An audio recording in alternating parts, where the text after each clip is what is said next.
You are listening to a Dynamic Works Productions podcast.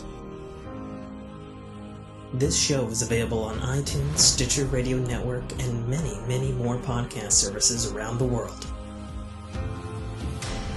You can find all our content, music, videos, books, podcasts, and more on our website, www.dynamicworksproductions.com. Have questions, comments, or concerns for us? Head on over to the social tab on www.dynamicworksproductions.com if you'd like to talk to us. Now, on with the show.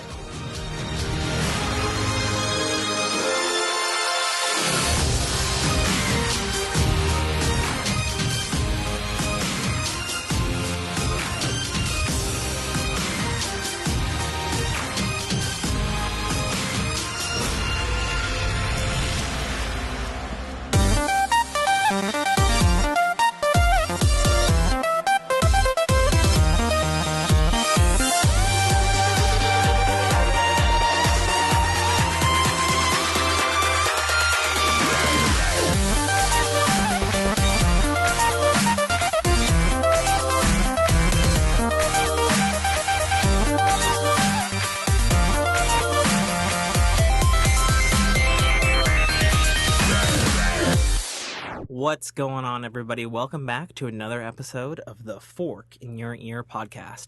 I'm your host, as always, author, podcaster, and gamer. And joining me in the second seat saddle, the foot of the Megazord, the the Mighty Morpher, Brock Loomis. How's it going? It's going.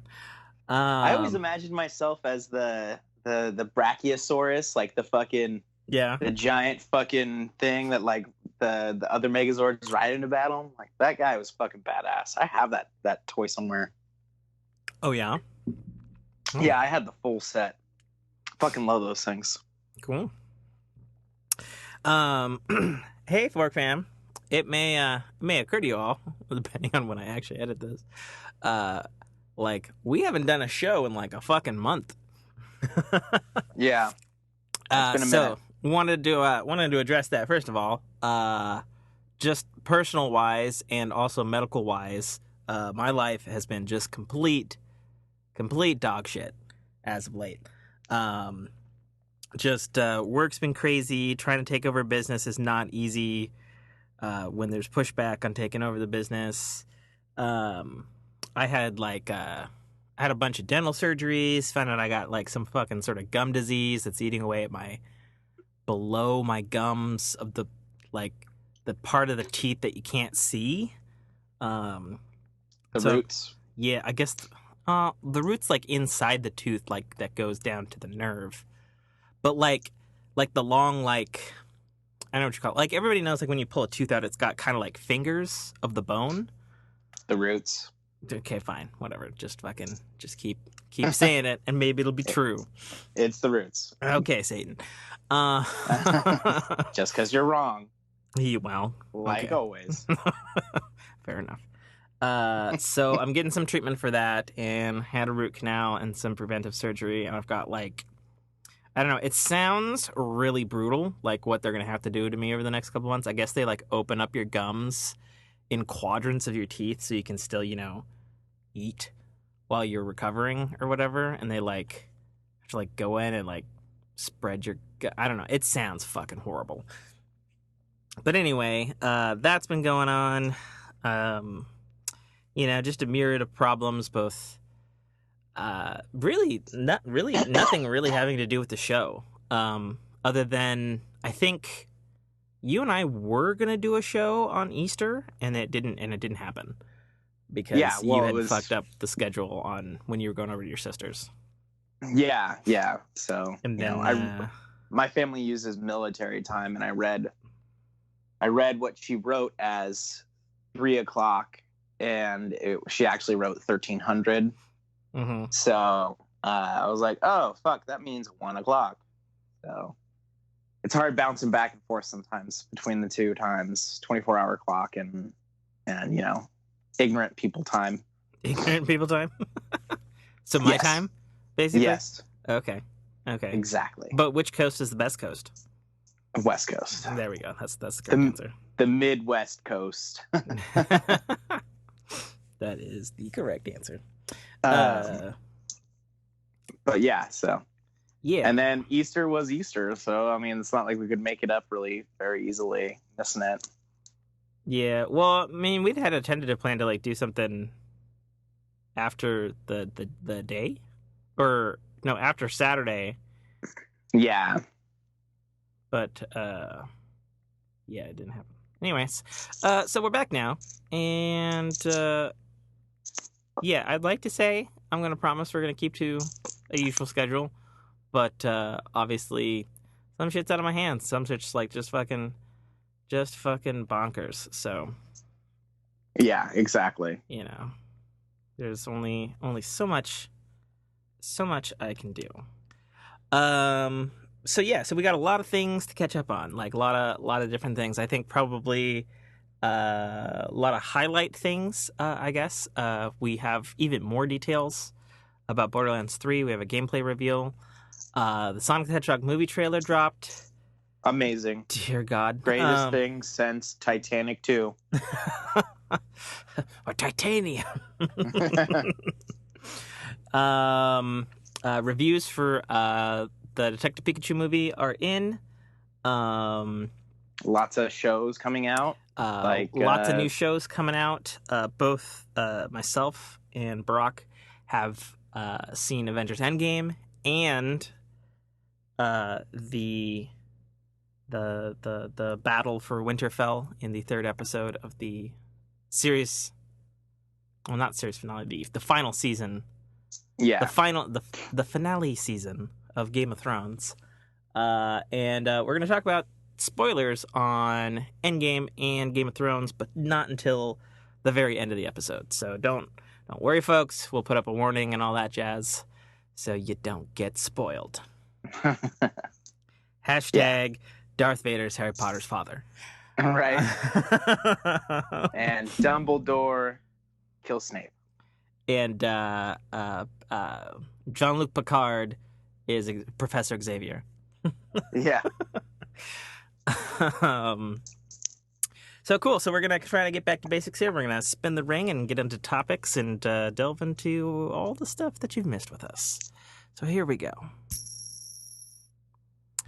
All right. We have landed on technology. So I don't have jack shit written because I also haven't been posting in Discord either. So I'm just kind of shooting from the hip on this. I guess probably the two biggest things I can think of is the Galaxy Fold came out. Complete and utter failure. Yeah, so it looked cool. Saw lots of video reviews. Like, it was a really crazy idea, and it like looked neat, and it was working. And then a week later, I guess all of them broke. So the whole line got pulled. Yep, I called it. So... I told you. We were, I think, in a parking lot eating lunch, and you popped that video up, and I was like, dude, there's no way that's gonna work. I was like, it's gonna last a month, and it's gonna be like the many gimmicky phones that we've had throughout the years, like the Sidekick or the fucking Swipe, or all these fucking super gimmicky phones, and they fail. Yeah.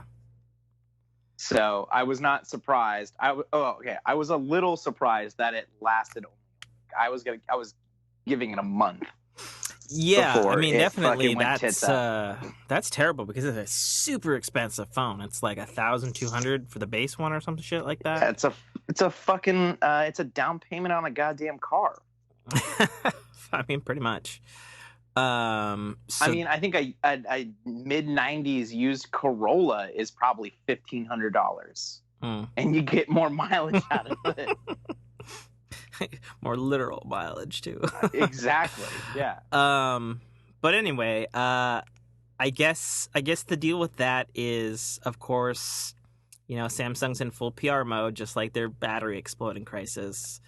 That clearly there was a defect in manufacturing, and they're pulling the line, and it'll be back, quote, soon, and all that sort of jazz. But the fact of the matter is, like, I saw a lot of unboxing videos, and so the folding part of the screen, I guess, has like a built-in, like, pre-put on like screen protector, like a thin film of plastic or something. And like just like what you get on your iPhone when you unpackage it. Yeah, but because we're so used to taking that off, there's no documentation in the box that says you're not supposed to take it off. Oh, Jesus. And so I'm like, man, so not only do you have a faulty product, but you have miscommunication on like what you're supposed to do with your own device that you fucking purchased. Jesus Christ, Samsung. Like, how does shit like that like slip? Like, I really want to know. Like, how is it that like something so simple as like, it's as simple as like, hey, don't put this phone in water kind of thing. You know what I mean? Like, well, okay, so here's the thing: is like Samsung assumed the intelligence of the customer, which you should never do. Like from any company that has a consumer product, you never assume your customer's intelligence ever. You just I suppose you assume they are smart enough to use that product, and you assume they're smart enough to read, and you assume that they're stupid enough to break it in ways that you never even considered, which was removing plastic from a screen protector, which is really simple. Yeah, and I mean it's kind of ridiculous, and it's not like it has like a pull tab, whereas like anybody who's unboxed a phone, they usually got film on it or whatever, and there's usually like a thing, you pull in it, and it pulls off. Yeah, right. It's like not that kind of thing, but people have noticed, kind of like so. For example, me and Brock do stuff in construction, and commonly on like stainless steel stuff, there's like a blue film. And, like, we see everywhere that, like, people just, like, fucking install the metal and nobody ever removes the blue film. And it's like, you're supposed to remove the blue film after it's a finished product because that's, it's basically the protective film that keeps the shine on the stainless steel product, right? Yeah, it keeps you from scratching it or dent. It removes a lot of risk of wear and tear, especially during construction. So it's just, I don't know. It's like one of those weird things, I guess. Again, never assume the intelligence of a customer. Yeah, I mean, and it just kind of sucks, I mean, it's like I don't have any particular hate against Samsung products. Like, I think, if I were not like an indoctrinated Apple fanboy and so ingrained in Apple culture, I would probably have Samsung products, and like, like I've had Samsung phones in the past prior to the old iPhone Rooney there. But like I don't have anything particularly against like them as a brand. But so it sucks, like for example, like I own Samsung TVs. I think Samsung makes a fantastic fucking TV set. They do. But like it just blows my mind that it's like, man, you have a brand new product, like it's never been done before. Except for other phones in China that have been out since like last fall that apparently don't break like this. And it's like you just make this giant fuck up right away in that it either cracks the screen or the actual act of like folding it like so into its smaller form that like I guess the glass hits the backside and it breaks it. And it's like, are you serious? Like that? How would you not have fucking figured that shit out in manufacturing? Like, yeah, nobody's gonna like baby this device. You know what I mean? So, anyways, that's a big colossal fuck up. Speaking of a colossal fuck up that turned into a very strange win and had a lot of effects on the whole technological industry as a whole. So the lawsuit between Apple Inc. and Qualcomm over the internet modem's royalties in Apple iPhones from iPhone, I think 6S all the way up to the iPhone 10. They have officially settled out of court on it, with Apple paying Qualcomm $4.5 billion upfront. and they have a contract with them to use their cellular modems in cell phones for the next, I think it's like 5-7 years, something like that. And also, real strangely, because prior to this, Intel had been in the game of making cellular modems. Like that same day, Intel announced their exit of making cellular modems. So you have to think that, because they've been in this battle for like fucking, since the iPhone 6S, like that was like 5-6 years ago, man. So it's got to be more than that. The fact that they settled out of court, I think, reading between the lines here, I think we can insinuate quite a bit. I think we can insinuate, A, Apple's chip-making team probably hasn't figured out how to make a cellular modem up to their standards on their own without breaking patents. Yep. B, Intel, who was providing the modems for the iPhone XS and was basically unconfirmed, but basically tapped to do the modem for the next iPhone 11 or whatever the next iPhone is this year in 2019. 10X plus 9. Jesus Christ, get out of here. The fact that they just completely exited, I'm thinking Apple probably had them on retainer and they were working on it, but they were nowhere near ready. And so there was writing on the wall of, unfortunately, like Qualcomm just has a monopoly, like plain and simple, on the cellular modems in our telephones. And, because Qualcomm is the first supplier of 5G chips. So I would bet my ass that fucking 5G is coming to the next iPhones in 2019. That's why I have my 5GS. You mean your 5GE? Yeah, my 5GE. So just to touch on that for a minute, since we're talking about cell phone connections. So myself and Brock, we have AT&T over here in Washington because most of the other cellular services here suck dick. Very much so. And not in the good way. Especially with how much you and I travel, particularly. There's Verizon, but nobody wants to deal with Verizon over here. Like, they're garbage. No, sorry if you've had a good experience with Verizon elsewhere. At least in Washington's sake, they suck dick. Yeah, fuck Verizon. I'm not sorry at all. Fair enough.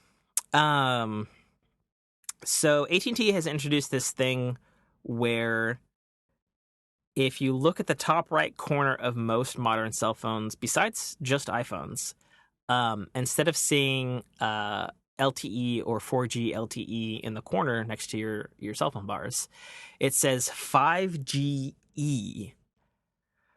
And it's basically a blatant fucking lie to the consumer because AT&T as a network does not have 5G yet. Period. Full stop. Like, they just don't. And if they do, they only have it in a couple of test cities where they're figuring out their fucking network shit. And the thing of this is, so there's a couple of things you need to understand about cellular communication. So, like, we went from Edge or 2G, which you didn't really see in your phones, and then you would see, after that evolution, you saw 3G on your phones, and then you saw 4G. Now, there's basically two kinds of 4G. There's a standard 4G that's in a certain spectrum, and then there's 4G LTE, or sometimes just shortened straight to LTE. And 3G and 2G and 4G, all those are like fourth generation network technologies. Like, that's what that stands for. And LTE stands for long-term evolution. And so LTE is a particular band of 4G that basically, if you think of it like a power strip, right? Like 4G LTE basically is a big old power strip that's got like 24 slots. And say you're only using 4 of that, but later down the line, you have room to expand that capacity, essentially, up to a certain point, until your slots are filled. And so all 5GE is on AT&T is it's just a fucking rebranding of 4G LTE, which is just fucking dumb And when 5G actually comes to their network, like, what the fuck are they going to call it? 5G2? Like, fucking 5G Extreme. They'll keep 5GE. It'll be 5GE plus, and then you'll have to pay more for it. Yeah. And it just goes to show that, like, cellular network connections have had this really weird sequence evolution of, like, terminologies, you know? Because, I mean, it's like before edge network, it's like, well, you have cell networks and you have certain, like, wireless spectrums, usually in, like, the 300s and the 1400 spectrums. Don't quote me if I'm wrong on those numbers. I'm just throwing it out there as an example. Nope, quote him. Totally quote him. Fuck off. I'm sure Burning Wing is screaming into his headset right now. Like, no! Why would you say this, Tim? Well, come on the show and we can talk about it, man. And so it's kind of a silly thing that, like, other cell phone networks at least are not stooping to this level. And even Sprint is running an against AT&T Slam campaign. They're like, 5GE is fucking fake because it is, you know? And it's like, well, you can't argue with that because it's true. And there's already a civil lawsuit going on with AT&T trying to fuck over people. And it's just like, it's just dumb. It's like a marketing blitz word, you know? Trying to get that synergy going.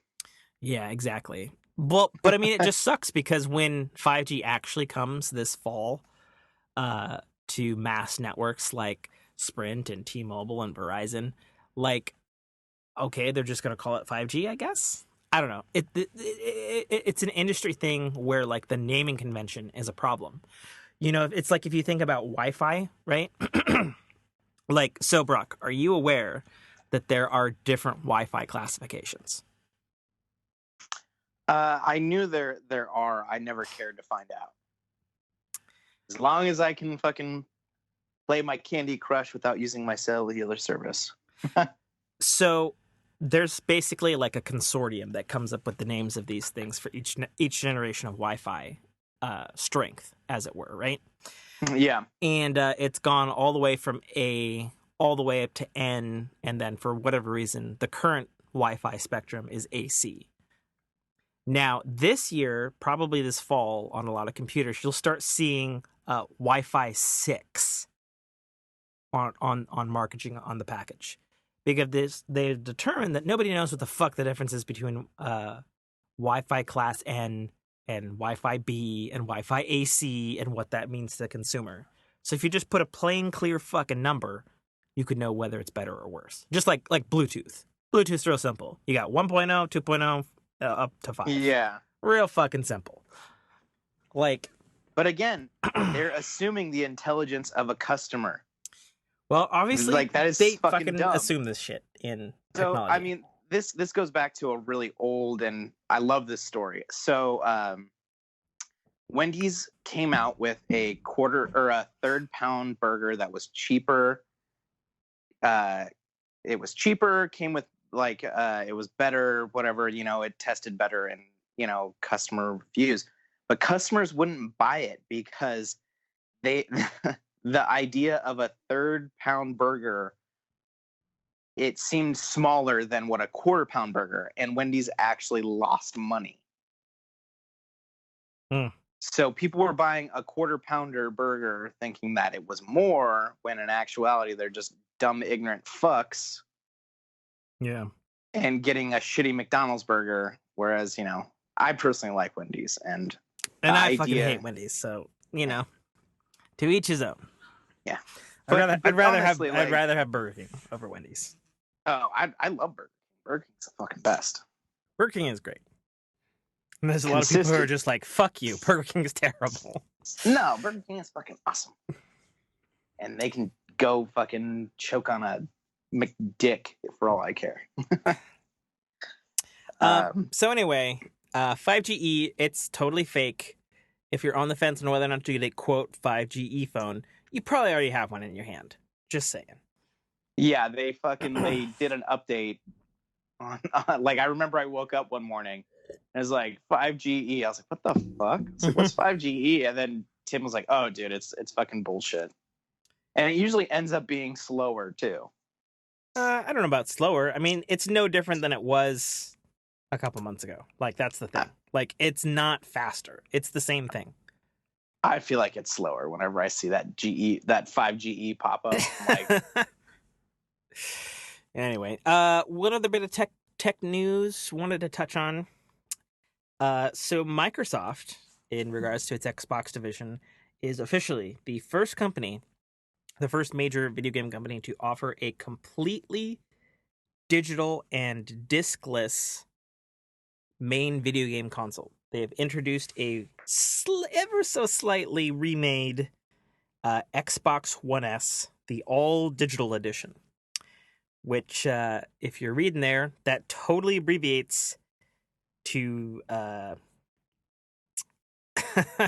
to the Xbox One S SAD edition, or SAD, like it's X1SAD. Yeah. So it's the Xbox SAD. I mean, it costs more than a 1S. Like, because you can. You showed me that a PUBG Xbox yeah, that was for 1S, a 1X, dude.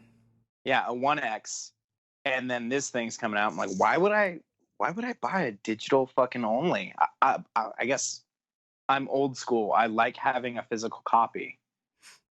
Yeah. And it costs more. It doesn't do anything better or worse than, just go get a fucking refurbished Xbox One S and fucking don't buy discs. That's my idea. And yeah. Well, here, let me Amazon this for y'all so you all can see the price difference. All right. So Xbox One console, just the base, the old giant VCR fucking set on Amazon. Can you even get one on Amazon anymore? Maybe I gotta look refurbished for that. Oh, here we go. So you can get on Amazon right now. You can get a original Xbox One for $200. $200. The big old fucking giant ass VCR Xbox. You can get a Xbox One S for $205.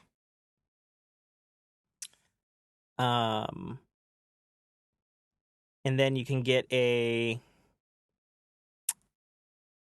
where the fuck is the 1X? Maybe I need to type 1X. Here we go. Let's see. Xbox One X, and you can get a basic. This is so terrible.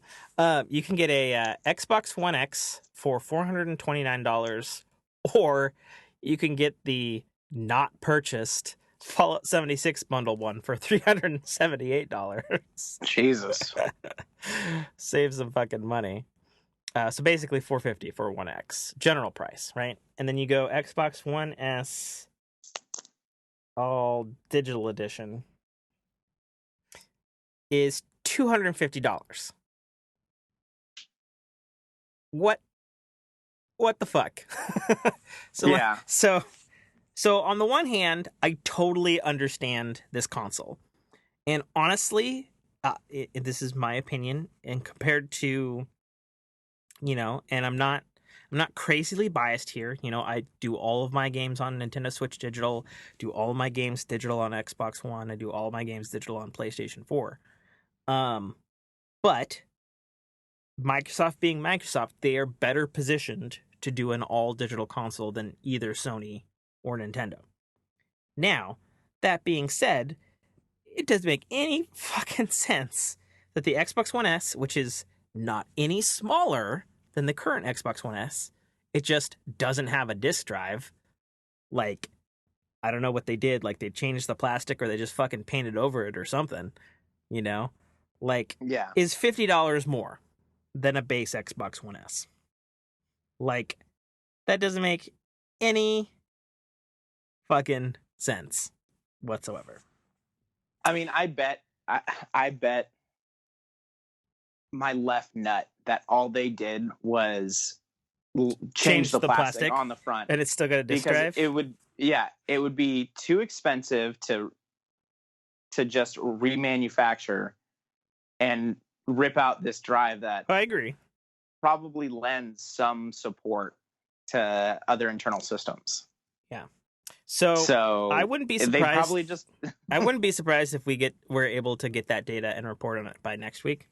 Because the thing with that is it's out May 7th. It's May the 4th right now, so May the 4th be with you.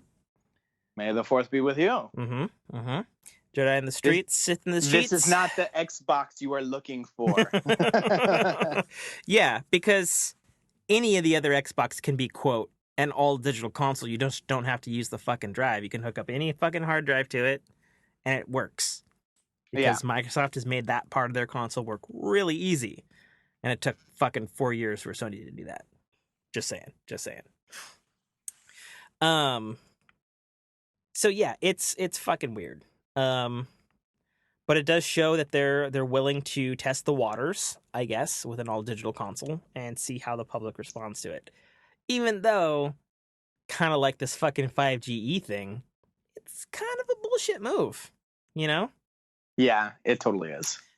So, like, I really actually genuinely hope that if, people are going to have teardowns of this thing, like, in a week's time. And if they tear it down and they find out it's just a piece of plastic, people are going to be so fucking pissed. Oh, yeah. Short of, like, straight up riots in the street. Yeah. Kind of thing, in my opinion.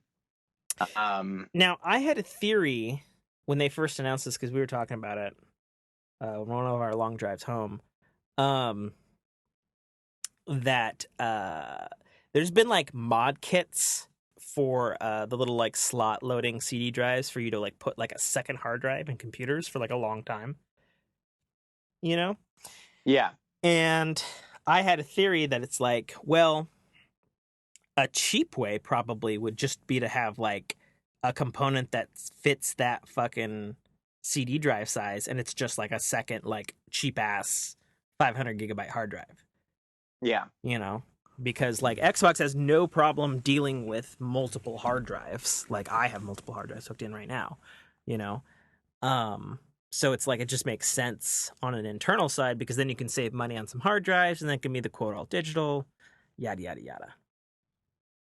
Because if it indeed just is plastic over, it's kind of a dirty move. But like you said, it's also hard from like a manufacturing point to like you can totally blame them, but it's also hard not to blame them, because it's like if you had a company and you had a bunch of Xbox One S's sitting around, and you could just like turn them into something different to maybe appeal and sell more, like wouldn't you do it too, you know? No, I totally agree. And you know what I think would be even funnier is if it was the initial probably million Xboxes that they made before they announced that the original Xbox One was going to be all digital. And then when the outcry went out, and they're like, oh shit, we got to remanufacture this, so they're and put a disk drive in. So they've had this fucking millions of I doubt products. it. I mean, you've seen the fucking size of the original Xbox One. It's way too huge. I mean, it is, but I would think it. Personally, I think it would be funny if that's what they did. They just took all the fucking original Xboxes that had no disk drives. I mean, I don't think they ever didn't not have disk drives. But I understand what you're saying. So, let's see. Anything else happen in technology? Anything about? Not really. The only other thing I can think of is we've heard lots of rumors from like fucking like Wall Street Journal and New York Times that the 2 new models of Nintendo Switch that were supposed to be coming this summer, that we're probably only getting the like the light version of the Nintendo Switch this summer, and that the professional, more powerful version, quote unquote, we don't know what it's called. Given the way Nintendo's called their DSs and stuff, I would imagine it would be like Switch XL and Switch Lite, probably, given the way Nintendo's named stuff before. But I mean, I could also see them going with more of the Sony route and calling it like a Switch Pro, you know, because they do already have Pro controllers that they make themselves. I'm holding one right now as we speak. But anyway, the rumor is that it sounds like there's some sort of hitch in the actual production or maybe the design of the more powerful Switch version. So don't know what that is, but the rumor of these industry analysts was saying that we're probably not seeing it until the beginning of next year, which is a little sad. Yeah. So, yeah, I think that's all I got for technology. That's all I can think of. So let's spin the ring here. All right, we have landed on. Okay, this is a big one. A lot to talk about here. Entertainment. Yes. So, I want to rip the Band-Aid off of the Sonic the Hedgehog trailer. I just want to do it. I'm just gonna rip it off. I'm gonna go through it. I'm gonna talk all about the things. Okay. I'm gonna cue it up. I'm gonna play it for the thing you want to listen to at the same time. Yeah, sure. Go ahead and play it through. Okay. All right. So this is the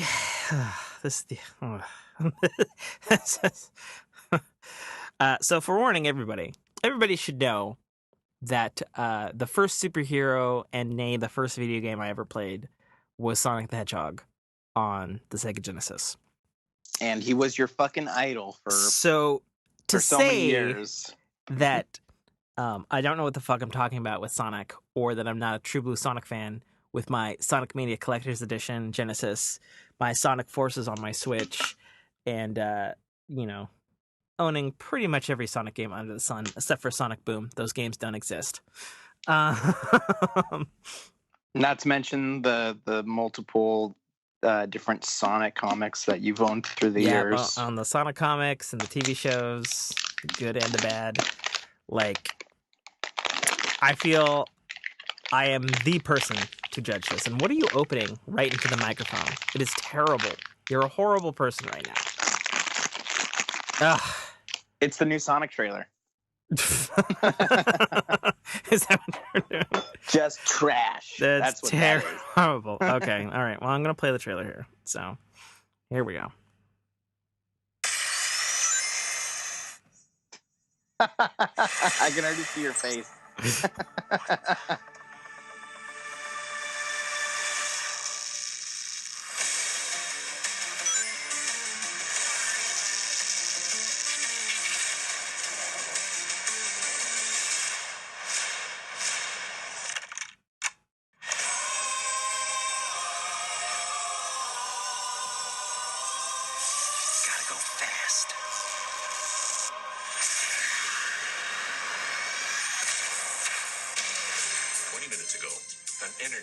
Knocked out power across the entire Pacific Northwest. This needs someone who can figure out exactly what we're dealing with. You're not suggesting who I think you're suggesting. We have no choice. Are you in charge here? Yes, I am. Nope! I'm wrong. I'm in charge. Allow me to clarify.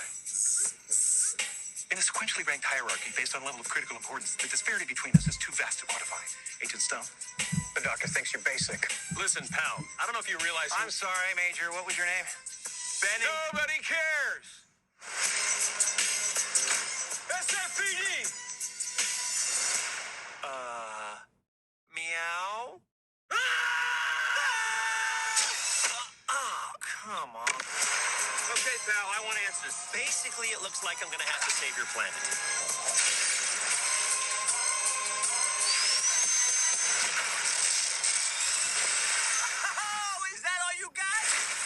No, but thank you for asking. Uh-oh. Whatever this creature is, our job is to secure it, neutralize it, see what makes it tick.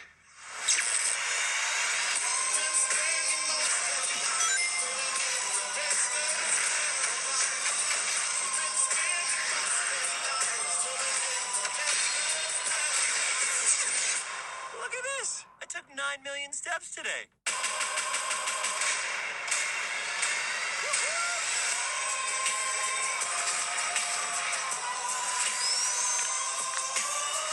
Stay in there and be quiet.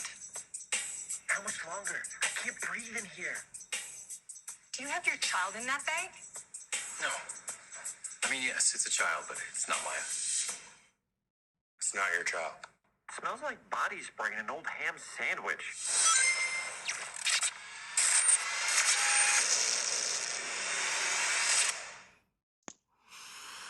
Okay, so.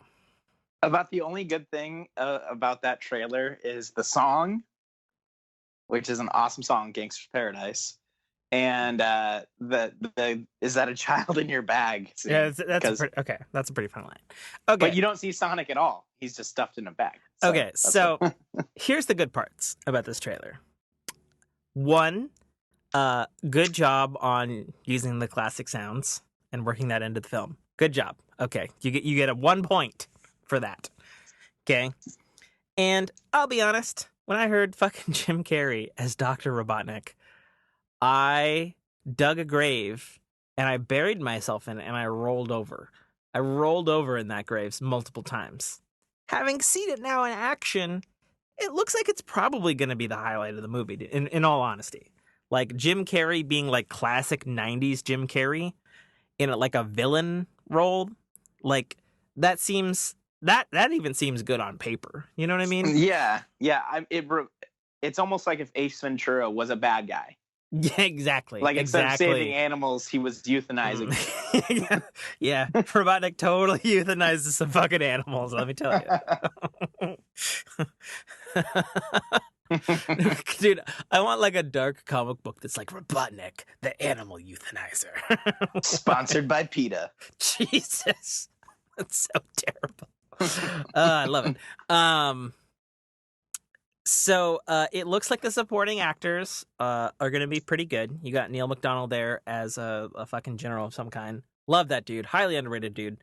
Super underrated. He's Dum Dum Dugan from the Captain America films. He's also Damian Dark in Arrow and Arrow. 1,000 other things. You've also got fucking the original Cyclops there, James Marsden. Which another criminally underrated actor. Yeah, he's definitely an underrated actor, but, you know, he's also done a lot of weird, I mean, I'll say it, sloppy movies. Have you seen Sex Drive? Is that the one with, which one is that? What's that one about? It's about this, James Marsden has, like, this sweet-ass fucking, like, 1969 Camaro, and his little brother snags it for the weekend to go get laid, and it's basically all the misadventures. And James Marsden is chasing his little brother throughout the fucking movie. Oh, dude, it's so fucking hilarious. Oh yeah, you got to watch it. It's amazing. Okay, fair enough. I don't immediately hate the new voice actor for Sonic the Hedgehog, who's being played by fucking, I don't know why I always forget his name. Why do I always forget his name? Fucking terrible. Hang on, I'm looking it up. I know I'm terrible. Ben Schwartz. Comedian Ben Schwartz, who can't speak as always. Schwartz. He's known for playing Gene Ralphio in the American comedy TV series Parks and Rec. He's also a main character, Clyde, in House of Lies, which was great. And he's also Dewey Duck in the current iteration of DuckTales, as well as providing the original voice for BB-8 in Star Wars, episode The Force Awakens to present. So he's got a good voice. He's got a good voice acting background, and his kind of particular higher pitch and his type of comedy I see fitting Sonic well. So let's see. So you've got a supporting cast, old Sonic noises, Jim Carrey perhaps being a surprise standout. So you have 3 points. You have 3 points going for this movie. Now, let's not talk about this fucking Sonic the Hedgehog here. He's been already getting shit on the design since it was like shadow revealed in December. And then a couple months ago, when we saw the fucking press release stuff with the pictures of the way this fucking fat guy in a Sonic the Hedgehog suit, which is what it fucking looks like. And in fact, it's so bad to the point where the actual voice actor of Sonic the Hedgehog, Roger Craig Smith, and this was an image I sent you this morning, Brock, that suit with the kind of that dude in the Sonic suit. Yeah. That is the actual voice actor of the video game Sonic the Hedgehog and cartoons and basically everything else that's Sonic right now. And he is like, oh, why couldn't I play the role? It looks just like this. And even he is shitting on how fucking atrocious the design is for Sonic the Hedgehog. In fact, it is so bad.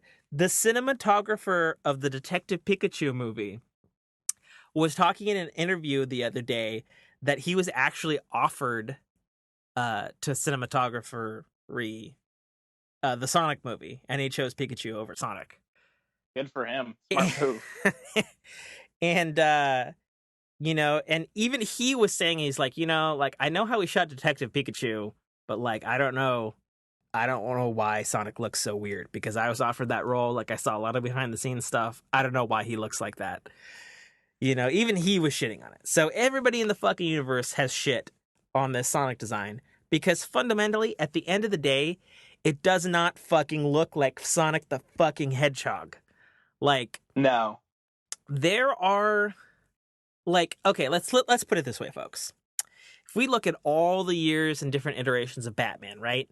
Is there really, even like going as far back as Adam West Batman and the original weird, like super pointy eared one from the fucking 40s Batman? Like, if you look at all of those, right, they're still Batman. You know what I mean?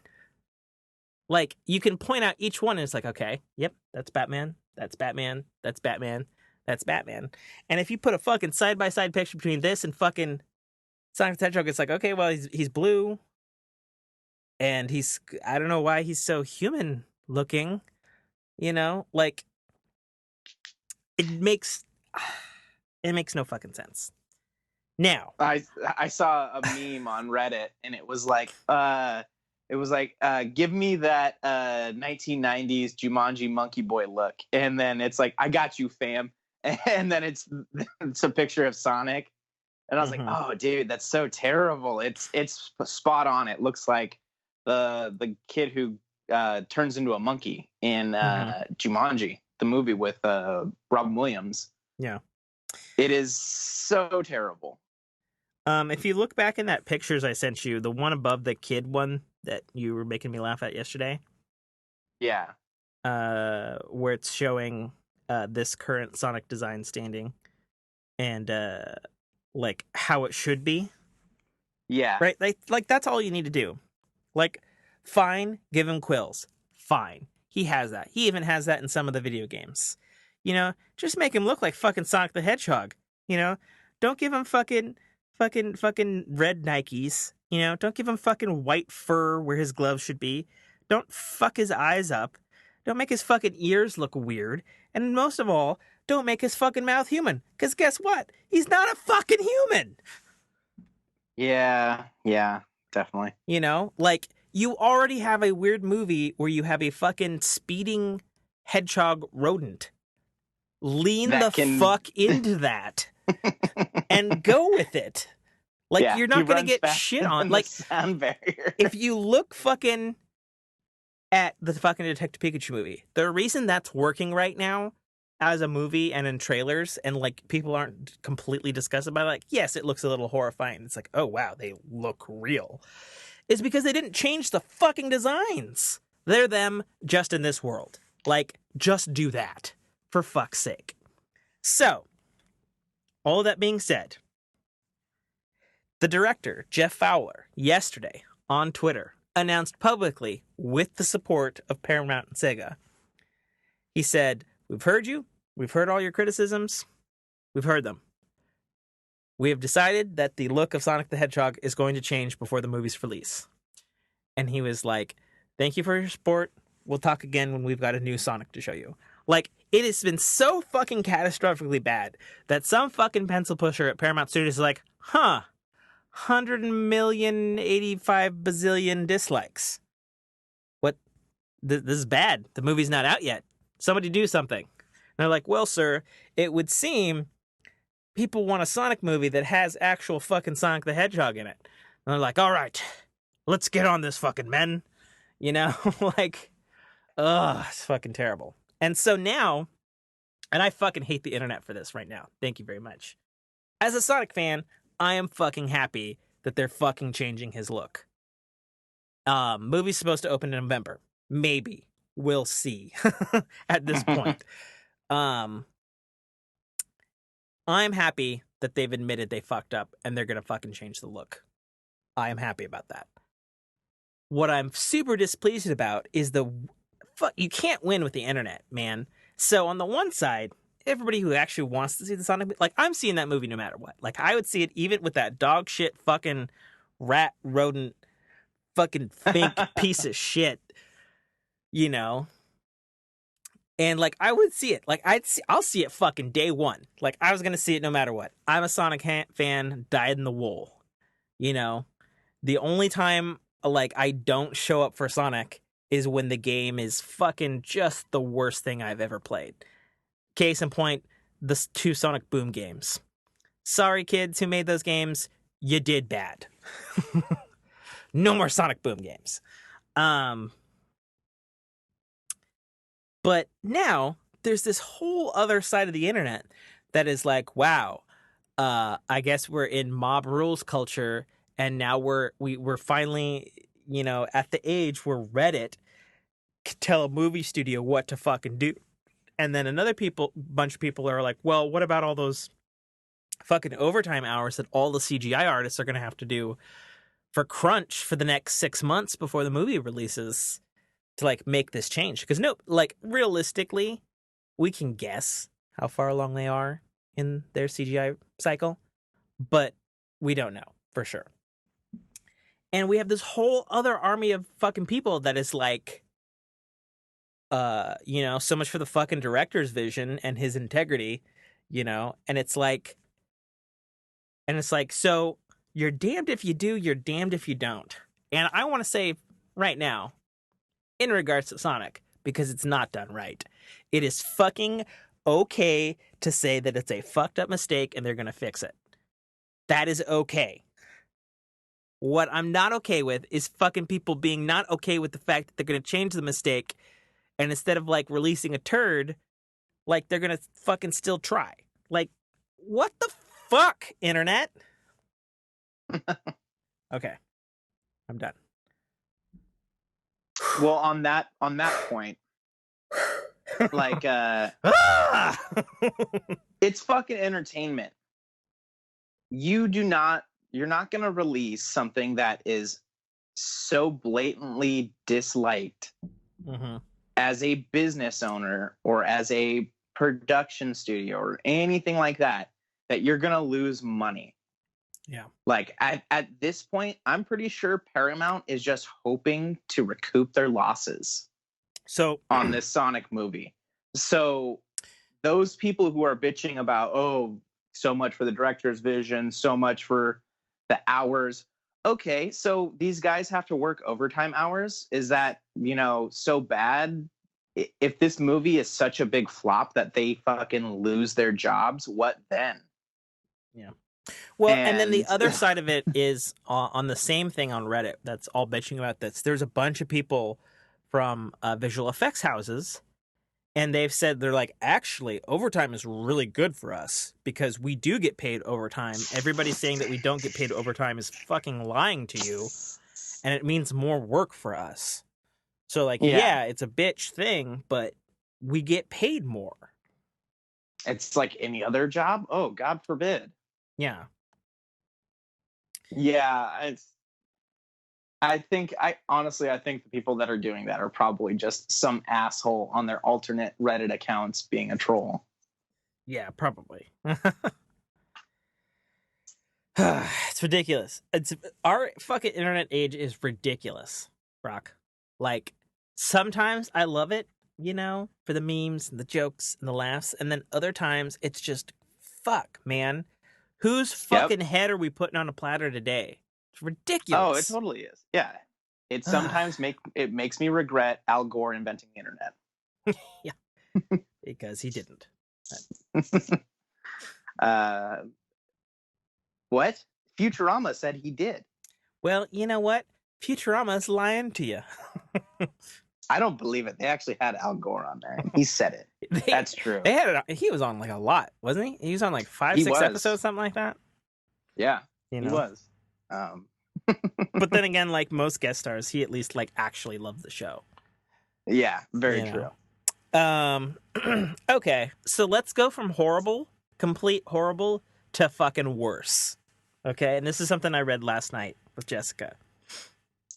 So, Brock, if I say the voice actor, ultra famous voice actor, Jim Cummings, do you know who I'm talking about? It sounds familiar, but I couldn't say Jim yes or no. Cummings is, quote, Mr. Disney. He's the voice of Winnie the Pooh, Tigger, every fucking villain from every Saturday morning cartoon you've ever fucking seen in your fucking life. Okay. He actually voiced Dr. Robotnik in the ABC Saturday morning Sonic the Hedgehog cartoon that I grew up with. Okay. He's voiced fucking Transformers in the original G1 series. He's Darkwing Duck. He's fucking he was Marsupilami. He was fucking he's like basically all of the Russian boar villains in Tailspin. He was Monterey Jack in fucking Rescue Rangers. He's fucking everybody. Right? Like, he's been in so many Disney things. It's insane. So, unfortunately, he has been accused by his ex-wife of multiple physical abuses, rapings, and animal cruelty. Jesus Christ. Yeah. Oh man, that's terrible. She has filed like 6 police reports since 2011. I guess they've been divorced a couple of years now. And she's filed several police reports that he would force her against the wall, demand sex, or he wasn't gonna like give her like child support payments for their 2 kids. Oh, fuck.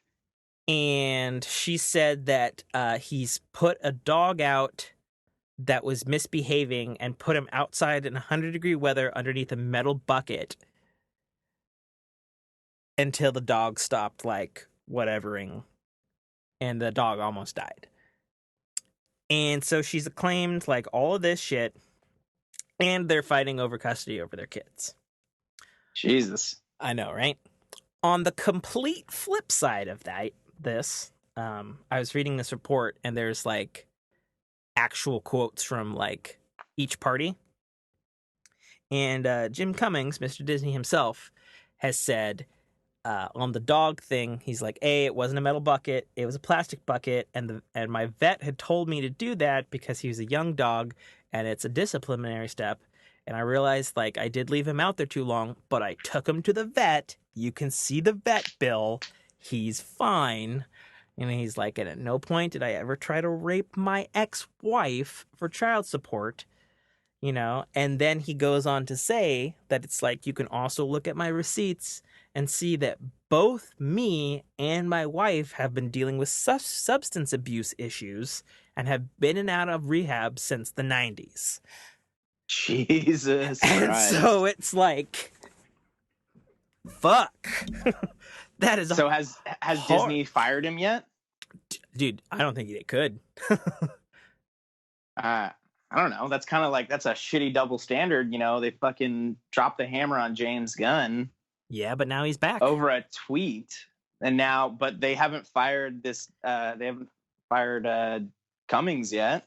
So, but here's the thing on this. I was talking to Jessica. Actual filed police reports. I was talking to Jessica about this, and she said, because they're in California and she's from California, she says the way that police handle, because most of her family is police officers and whatnot.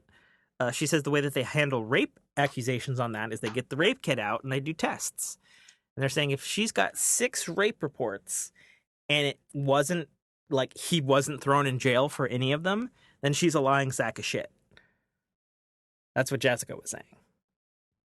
And then she's also saying that, like, if they're in battle over custody of the kids, like, she'll say and do anything because California tends to side with the woman.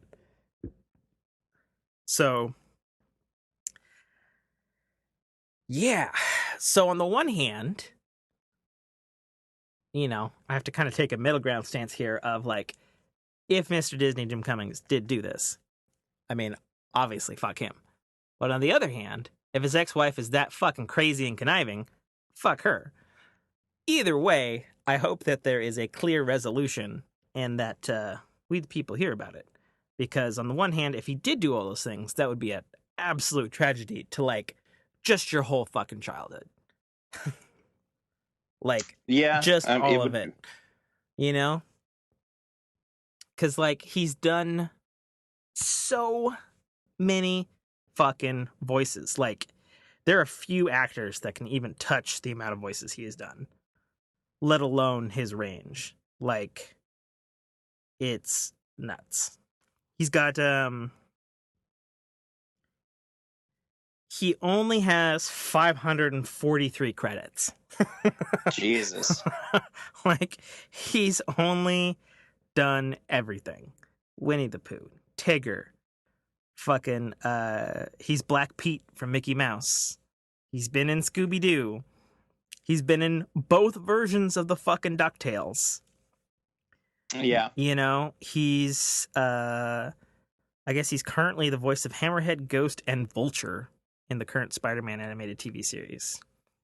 Oh, that's cool. He's Hondo from fucking Star Wars. Oh, shit. Yeah. Fucking, like... Now that you say it, I totally hear it. Awesome. Yep. You know, so he's terrible. Fucking... he was in 12 episodes of Transformers Robots in the Sky in 2017. Bunch of different Transformers. He's provided voices in fucking Elder Scrolls. Like, all of them. Elder Scrolls Online, Morrowind, Oblivion, Skyrim, Elder Scrolls Legends, the fucking card game. He's been in Powerpuff Girls. He's been in World of Warcraft. He's been voices in Secret Life of Pets and Sing. Fucking... God, he's been voices in Madagascar. He's voices in Fallout 4. He's voices in Minecraft. He's voices in Adventure Time. Like, a bunch of different characters there. I haven't seen it. Yeah. You really need to sit down and watch Adventure Time. Yeah, I know, you keep telling me this. He's been fucking Curious George. He's fucking the Cheshire Cat from fucking... Cheshire Cat. Whatever, fucking... What are we gonna pour some Worcestershire on the Cheshire Cat? Whatever, fuck off. He's been in Gravity Falls. He's fucking in Hearthstone, for fuck's sake. He's been in fucking Final Fantasies. He's been in Legend of Korra. He's been in fucking Grand Theft Autos, Kung Fu Panda, fucking, like... You're taking this one really hard. Well, because if it's true, your childhood is dead, Brock. My childhood's been dead for years. Fucking Wreck-It Ralph, Doom, fucking the Thundercats reboot. Fucking, fucking Star Wars Knights of the Old Republic. Fucking Infinity Blade. Fucking, I think we get the picture. No! I will do them all that I care about. Do you think when he raped his wife, he did the Pooh voice or the Tigger voice? Oh my God. Jesus. I'm gonna get that, honey. Jesus. All jokes aside. Terrible. That's terrible. Mass Effect, motherfucker. I'm not saying it sucks, but I mean, you know, he was fucking King things. of Clan Urdnot in Mass Effect 2. Fucking. Well, I'm, you know, just by the way, because I just skimmed through the news release, and it sounds like his ex-wife is just trying to blow him up the way that whatever fuckface threw James Gunn underneath the bus with, digging up a fucking decade-old tweet. I guess the difference is that it's his ex-wife, and they're battling over custody, and everybody knows custody battles are fucking messy. I mean, you went through your own shit, didn't you? Oh, yeah. I mean, I thankfully she had no legs to stand on because I straight up cut him out from underneath her. So yes, whenever but did you use the Winnie the Pooh voice? I honestly, now I wish I had. I really wish I had. I mean, because I thankfully had straight up signed and sworn documents from all parties except for her.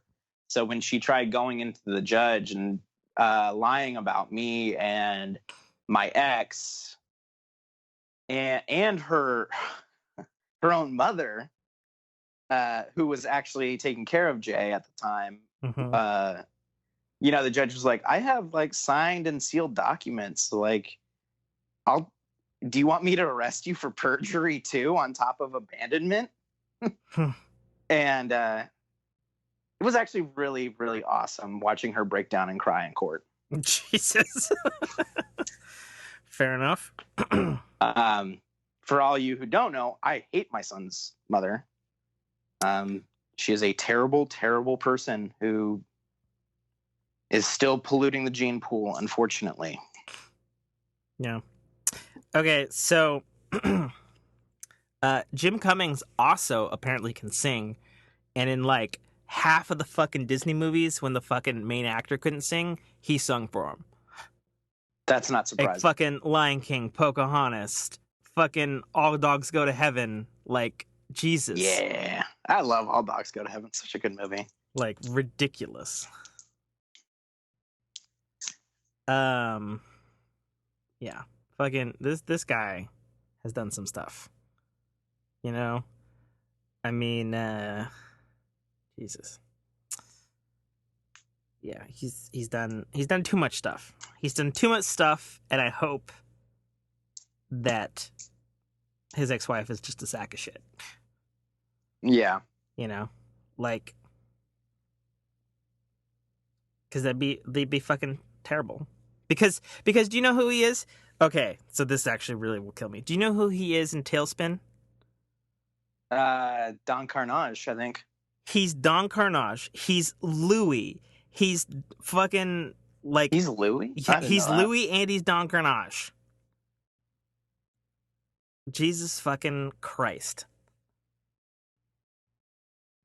So, man. Terrible. It is. It is very terrible. Going through custody battles and fucking that kind of shit really sucks. But also, I mean, if it's a known fact that they've both been in treatment for substance abuse. Yeah, that's true. I mean, there's, drugs make you do really shitty things. Yeah, that's true. Anyways, I think we've been on that topic too long. Yeah, you fucking listed every credit he ever had. All of the credits. Only to spare for this week's episode. Okay, cool. So, there, I guess, was a final X-Men Dark Phoenix trailer. I have not seen it. I've actually been waiting for this show. Have you still not seen it? I have not seen it. Okay, let's do this live, baby. All right, X-Men. Let me cue it up. Dark Phoenix. I'll shoot you the link to the one I'm gonna look from. Okay. I think it's this one that says final trailer 2 weeks ago. All right, copy the link, shooting it over. In Skype? Text? Or do you want it in Skype? Oh, no. I just was asking. Okay. All right, so let's... All right, I'm queued up. Dark Phoenix final trailer. Zero. Okay.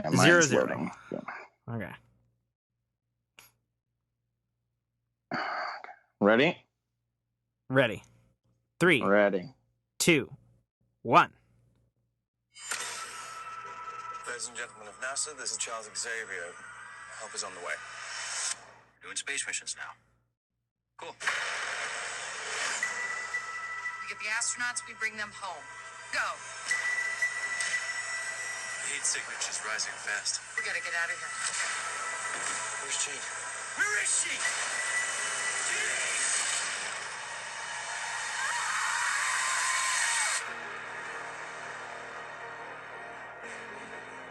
She should be dead. Did you hear what the kids are calling you? Phoenix. Hello, Jean. Who are you? The better question is, who are you? Something's happening to me. When I lose control, bad things happen.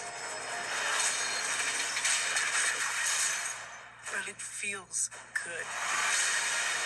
That power destroyed everything it ever came into contact with. Until you. The X-Men fear you. And what they fear, we seek to destroy. She'll kill us all.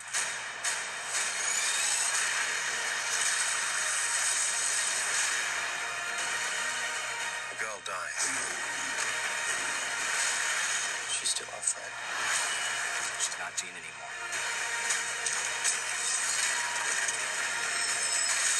Are you threatening me?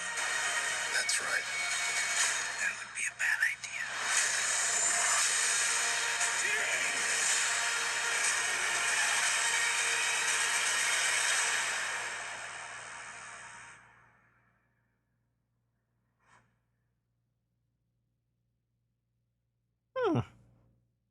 I liked it better than the other trailer.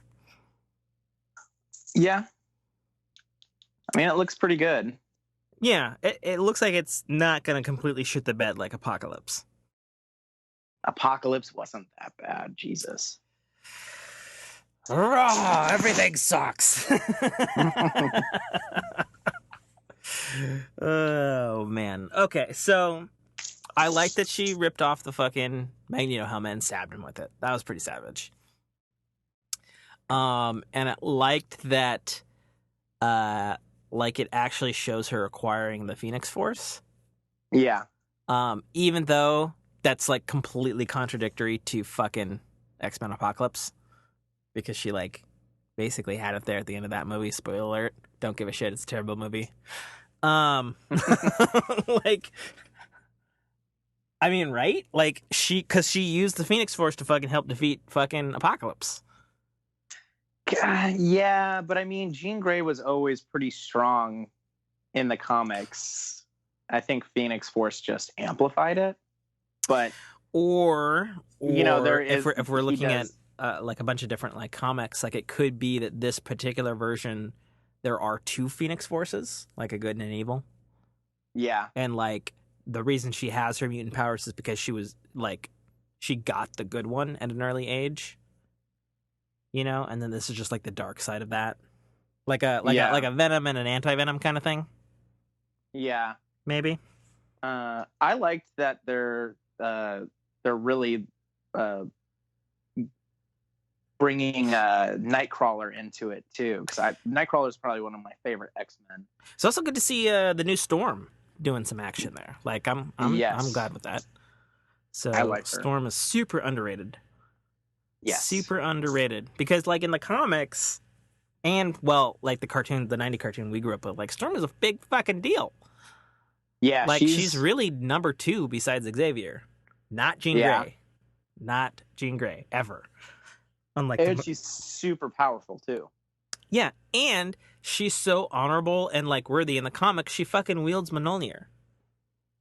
Yeah, Mjolnir. Meow meow. Yum yum. Because I can't fucking say it. Yeah, I mean it's really cool seeing all the younger versions of these, you know, Titans and X-Men. And it's gonna be the X-Men. Yeah, and it's gonna be the last X-Men movie we're gonna have for a while, according to Kevin Feige. Because Kevin Feige, who president of Marvel Studios and the mastermind behind the Infinity Saga and the MCU as a whole, has said it's going to be at least 5 years before we see X-Men again. Well, I have a feeling that he's probably making a battle plan to either bring them into the MCU or to turn it into like its own franchise, like with the Avengers and what I think so did. too, especially because X-Men has as large a cast as the whole Marvel Universe. Yeah. Plain and simple. Like, it's its own thing. And I think we've talked about this a lot, both who we would cast and all that sort of stuff. And we're not going to get into that because I feel like we've talked a lot about that this year. Oh, yeah. But I think it can go one of two ways, or maybe both ways. I think either we're going to get movies again, or it's going to be a really big, like, Disney Plus TV series. Because the kind of stories that X-Men tells, much like Marvel, are kind of better suited to, like, the small, big screen. You know what I mean? And by small, big screen, I mean, like, the streaming service that has a fuck ton of money, which is, of course, Disney Plus. They have all the money. So, like, and it's also been kind of proven already that an X-Men TV show already works really well with a small group of no-name characters. Legion's fantastic. The Gifted is fucking really good. Like, it just works a little better in that space. And I'm not saying you can't have your big fucking movies, because why not? Like, why couldn't you work it in such a way as you have, like, big, huge TV arcs, but then you also do, like, the big movies of, like, the Dark Phoenix and the Apocalypse and that sort of stuff. Like, why not? Right? Yeah. And maybe that's what Kevin Feige's waiting to see, how these new MCU TV shows on Disney Plus are going to pan out and affect the movies. Now. Oh, yeah. Well, and then that's the other thing. Speaking of that, we have our first MCU Hulu TV series announcement of Ghost Rider is officially announced for Hulu, starring the character Robbie Reyes, played by, what's his name? Luca? Luca? The same guy from Agents of S.H.I.E.L.D. who played Ghost Rider amazingly, and is going to be a Terminator in the most recent upcoming Terminator Dark Fate movie. And it's going to be... Sorry if you missed that change. We're talking about different stuff now. Still talking about Marvel stuff. Because it's all connected. It's going to be set in Texas on the border of Mexico. And the tagline was going like Breaking Bad, but with more vigilantism, which sounds dope as all hell to me. So I'm looking forward to that. I don't know when it's happening. I imagine they'll probably shoot in this summer or sooner, maybe. So that's cool. And yeah.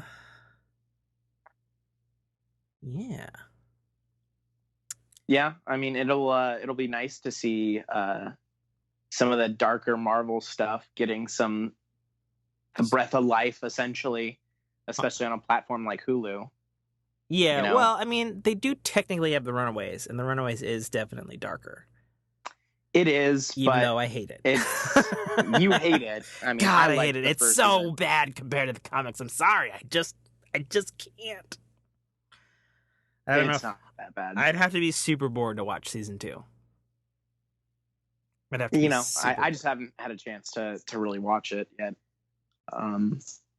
But I'm also curious, as with all the cancellations of the Marvel Netflix stuff, is Hulu going to pick up that slack? I think they will. I think there's probably going to be third season of Punisher, or third season of Daredevil, or fourth season of Daredevil. I think there will be. I think it's just going to take a little bit of while.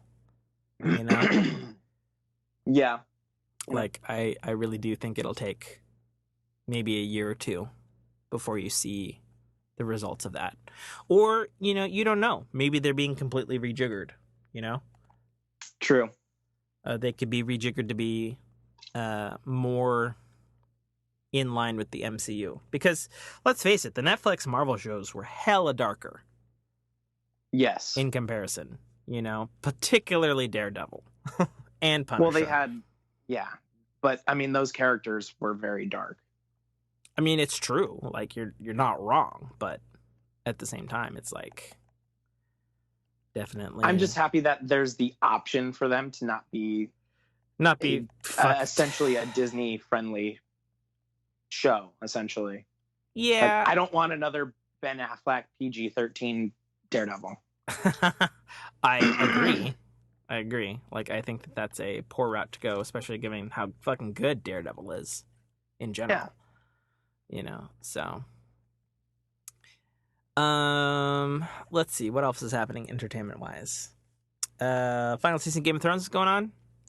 This third episode, which was its big battle episode, which we're not talking about spoiler-wise, but it broke, I guess, TV viewership records for, like, the most viewed show in a 24-hour period and the most talked about thing on Twitter ever. That's crazy. Which is really crazy for Twitter because, you know, Twitter's got more than one topic going on up in there. Yeah. So very surprising that that's a thing there. Let's see, entertainment-wise. What was the Amazon thing we were talking about the other day? We're talking about the Wheel of Time TV series. Yeah. Which is supposedly in production. I don't know what kind of production. I haven't heard a cast or nothing. Yep. Oh, we were talking about, or I was talking about, the Deadwood movie is coming to HBO and HBO Go May 30th. I'm hella excited for it because Deadwood is one of the dopest old HBO shows that you've never heard about because it was like 2002, 2003, something like that. Or I think it was probably 2000 to 2003, I think is when it was filmed. Yeah. And it's just, it's a fantastic show, and I'm really looking forward to the movie because it's been a long time. I missed that show. And so it's really cool that HBO can kind of retroactively go back and like put a cap to some of their shows that maybe didn't get quite the ending that they deserved. And another reason that I'm excited for the Westworld movie, other than the fact that I can sit at home and just watch it, is the director they got is one who directed a ton of the episodes of the original series, and as sometimes is the case when you have a movie of a show that's been long dormant and they haven't done anything, this particular director has done like fucking everything on HBO since 2003. Like, he's done Westworld, he's done a ton of Game of Thrones, so you know he's still like actively making great episodes of television. So him doing a Deadwood movie, I hope it doesn't suck. essentially where I was going with that one. Like, good, he's still on his A game. It's great.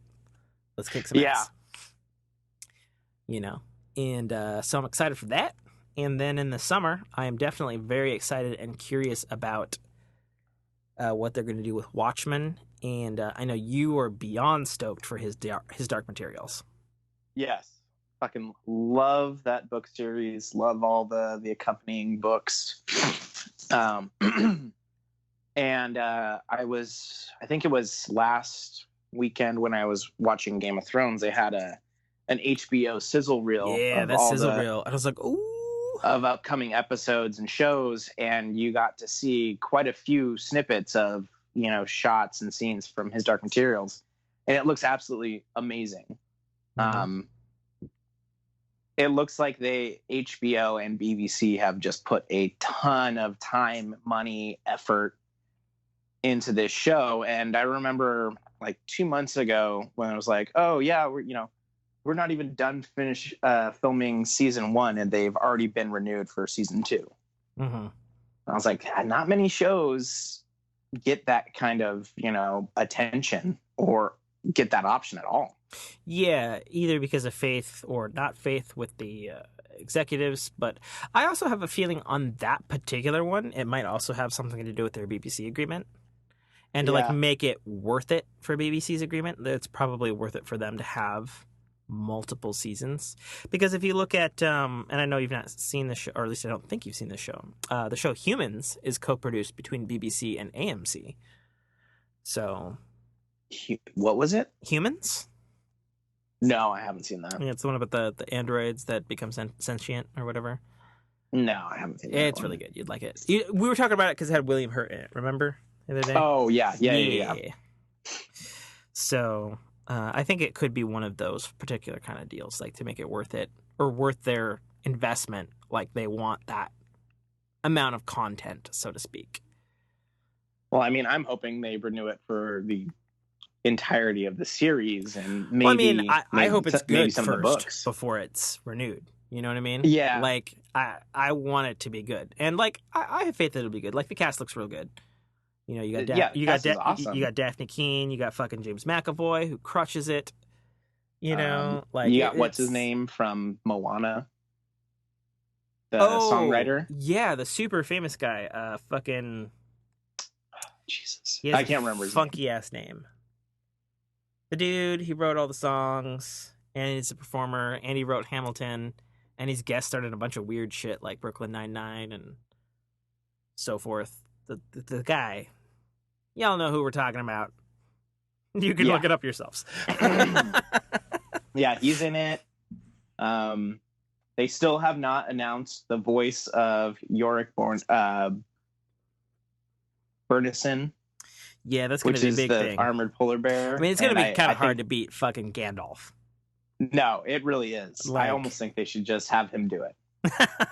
I mean, why not? Historic. I'm looking up the IMDb now because I'm a fucking terrible person.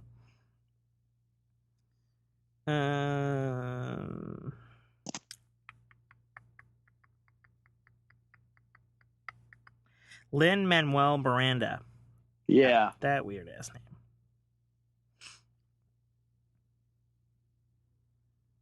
All right, I'm looking at the cast list here. What was the name of the polar bear? Yorick, but it's spelled with a J, I think.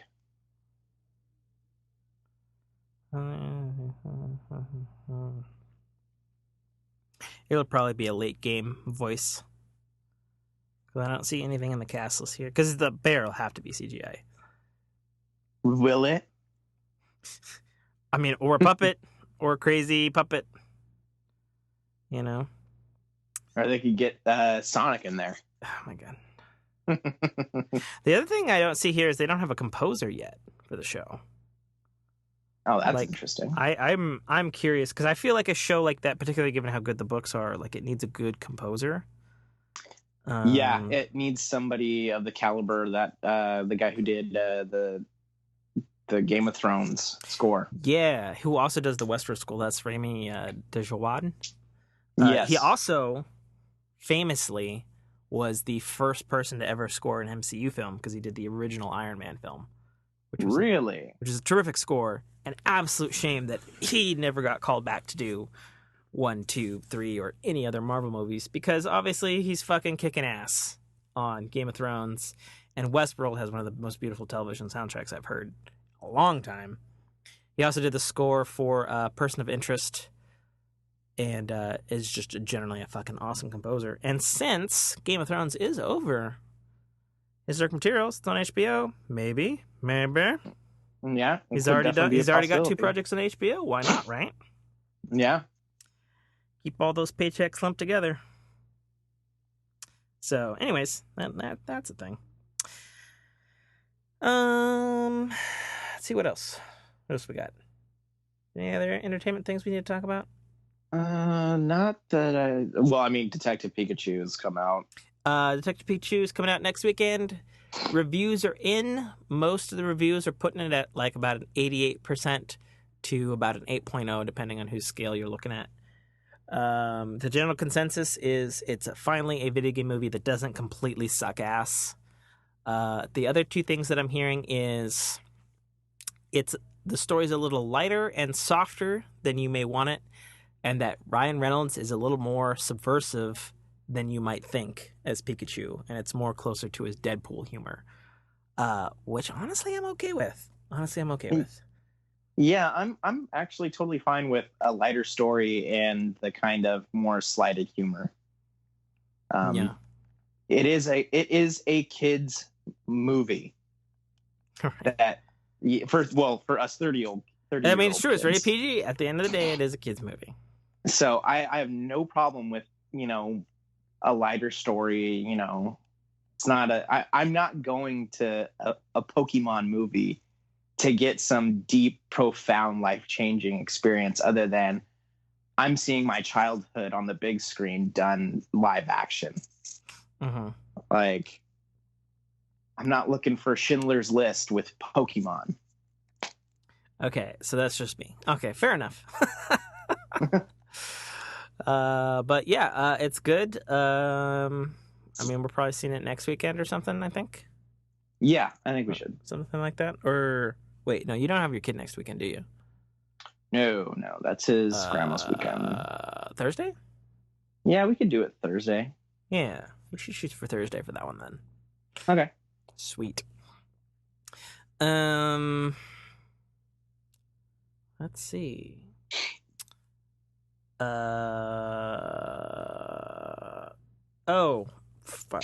I should probably touch on that. I don't remember what it is though. Since Disney purchased Fox, Disney canceled a bunch of Fox movies. Oh yeah. Fox movies canceled by Disney.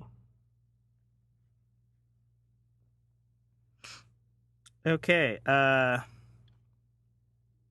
So with their acquisition complete and them cleaning house and shaping Fox up, here's the list of movies that are officially canceled by Disney, and some of them are going to probably piss some people off.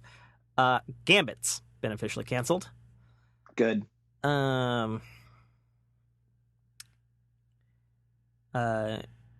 New Mutants will be released at some point this year, and technically will be the last X-Men film out, but only because it's finished. And that's with Maisie Williams, correct? That's correct.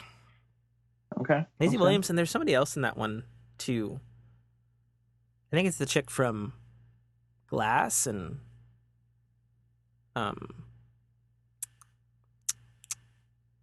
Split. Yeah, I think that chick's in it too.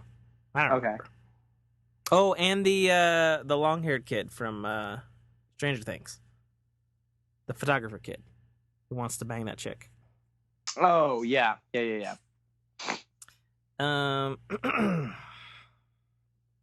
X-Force officially canceled, which is somewhat sad. Yeah. So this one actually kind of makes me mad because I was looking forward to it. Kingsman 3 and its prequel spinoff have been both canceled, which is super gay because no, it's not. It's the kind of James Bond movie I want, and I don't want fucking James Bond 25 with Daniel Craig. Get the fuck out. I'm tired of your fucking lies and your shitty movies and your long drawn out scripts where nothing happens. Get out of here. I want my fucking high flying spy adventures again, god damn it.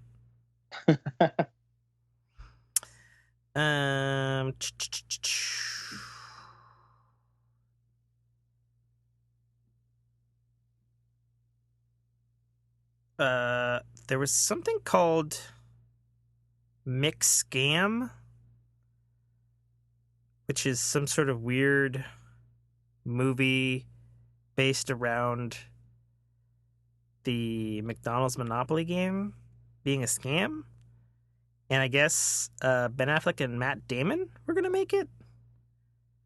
But it's canceled now. So that's a thing.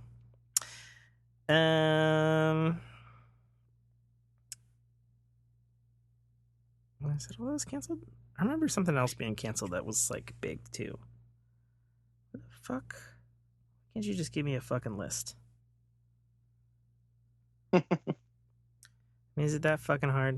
Is it that fucking hard to just give me a fucking list? Okay, that's fucking terrible. All right, I remember more movies being on this list, but that's what's officially canceled. So those are things. That is things. I mean, it's not surprising that Disney would cancel a bunch of, movies and or shows even for that. Yeah, that's true. I think that's it for entertainment. Okay. Sweet. All right.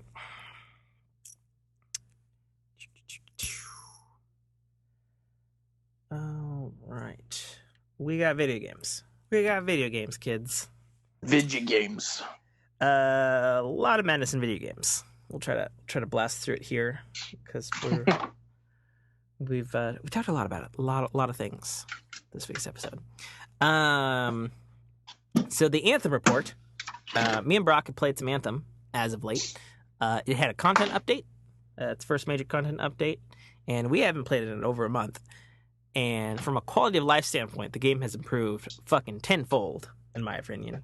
They eliminated it has. They eliminated a ton of fucking loading screens, which is awesome because they shouldn't have been there to begin with. And there's a lot of things that you think you could have been able to done, but you were not able to in the launch game, but now you can, and all is good again. We played its content update. It had a new stronghold. If you want to turn that into Destiny speak, that's basically like a new long strike, essentially. And it was pretty short, but it was like super cool looking at all. Like it was really short, but it was like super cool. Like the design of everything, like what you were doing, the puzzles you had to solve, and then the fight at the end was like a really cool cinematic looking boss fight environment. Like it was neat. It was fun. It was awesome. Yeah, but the coolness did not make up for the lack of anything. I mean, there was 20 minutes of gameplay? I think it was probably 40 on our first run because we didn't know how to do the puzzles. Well, yeah, but I mean, yeah, it's probably about 25 minutes now on repeated runs. It was really, really short and lacking, in my opinion. Okay, fair enough. For content. Pretty, very pretty. But, it didn't make up for the lack of enemies or I don't know. It just didn't have the same kind of feel that when I went through Tyrant Mine the first couple times, and I was like, oh man, this is fucking amazing. Well, and I think it's because, Tyrant Mine was kind of its first and best foot forward from the demo standpoint. We played it a bazillion times, and it probably has the same feeling for us as fucking, what was it, Sepex Prime in fucking the Sepex fight in the first Destiny, the first strike that you do where you fight the big eyeball. Oh, yes. Because that was in the fucking betas and the alphas, and I've played that thousands of times, and I still think it's good, like it's a decent strike. But anyway, so update on that is we played it. It's good. There's still more content coming, but it's delayed. Bad news on that front is I guess EA just fucking shifted all the fucking producers over on Anthem, like the executive producers, to go work on Dragon Age 4, which I guess is now a live game. And Jesus Christ.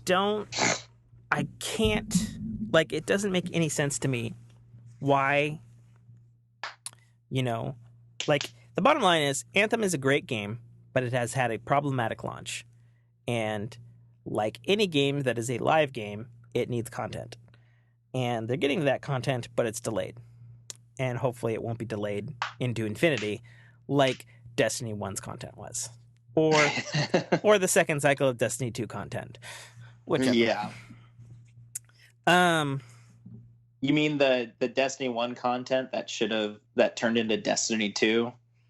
Well, that too. The other thing about that is, so basically Anthem has new leads who are running the ship. It seems most of the development has shifted to BioWare Texas, which is where the live team is located. It's also where the team that works on Knights of the Old Republic is. So it's not like they're not inexperienced at live affairs. And, Old Republic is still going. So I think probably, I'm guessing here, the hope is that they might be maybe in better hands to kind of right the ship, as it were, with that portion of the team. I mean, we hope so, right? Because, I want to keep playing Anthem. I do too. I just need things to play in Anthem.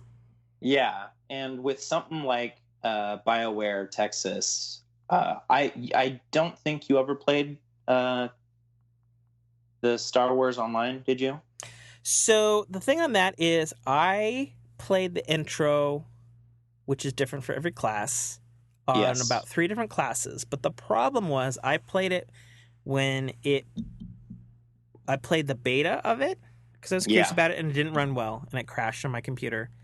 And then I played it again when it went free to play, but at that point my computer was so old it ran even worse.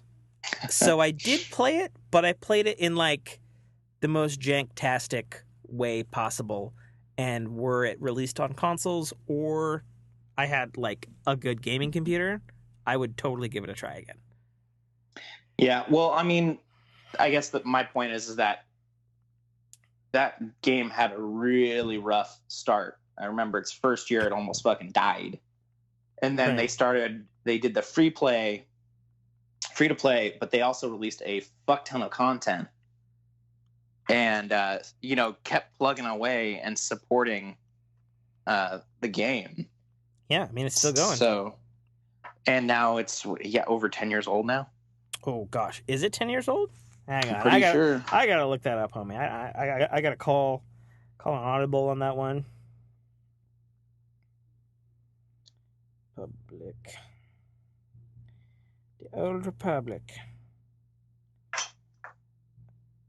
Came out December 20th, 2011. So, yeah. It's almost 10 years old. Almost 10 years old, yeah. Okay. So, I mean, there's hope. Yeah. Definitely hope. And it didn't launch well either, as I recall. No, it launched terribly. And it's still... They almost shut it down within the first year. I mean, yeah, that's it was how bad it also was. One of the most expensive games ever made, too. Because they decided to voice every fucking line of dialogue in an MMO, which had never been done before. Yeah, it tried doing a lot of crazy different things, and a lot of it didn't work out in that first iteration. Yeah. I'm just looking at the Wikipedia page here on the Old Republic. Yeah. Power Austin. Oh wow, that's crazy.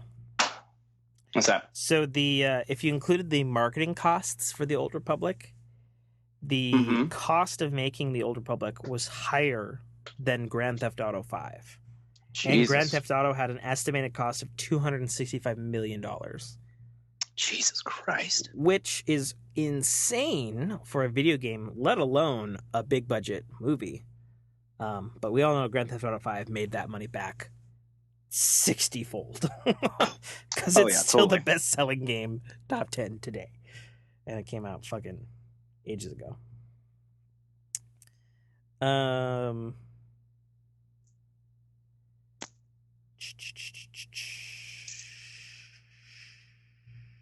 Yeah. Other game stuff? Other game stuff. Okay, cool. So let's hit the 30 new things that we know about Borderlands 3. Borderlands 3. Sorry, I don't have anything prepared. I'm just looking shit up.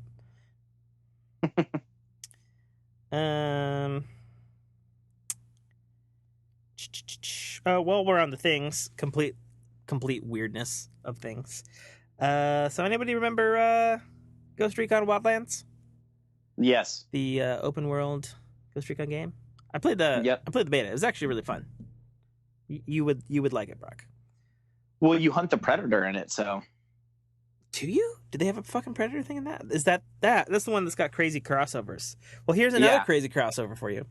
So I guess just yesterday they announced 2 new free missions for Ghost Recon Wildlands, where you play as John Bernthal, the Punisher. That's awesome. So cool. Oh man. Where the fuck? I just want a list of the new mechanics.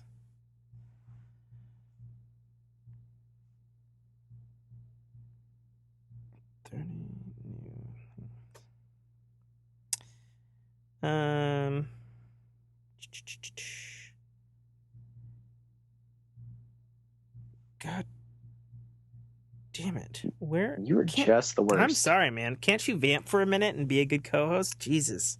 Nope. I like watching you drown.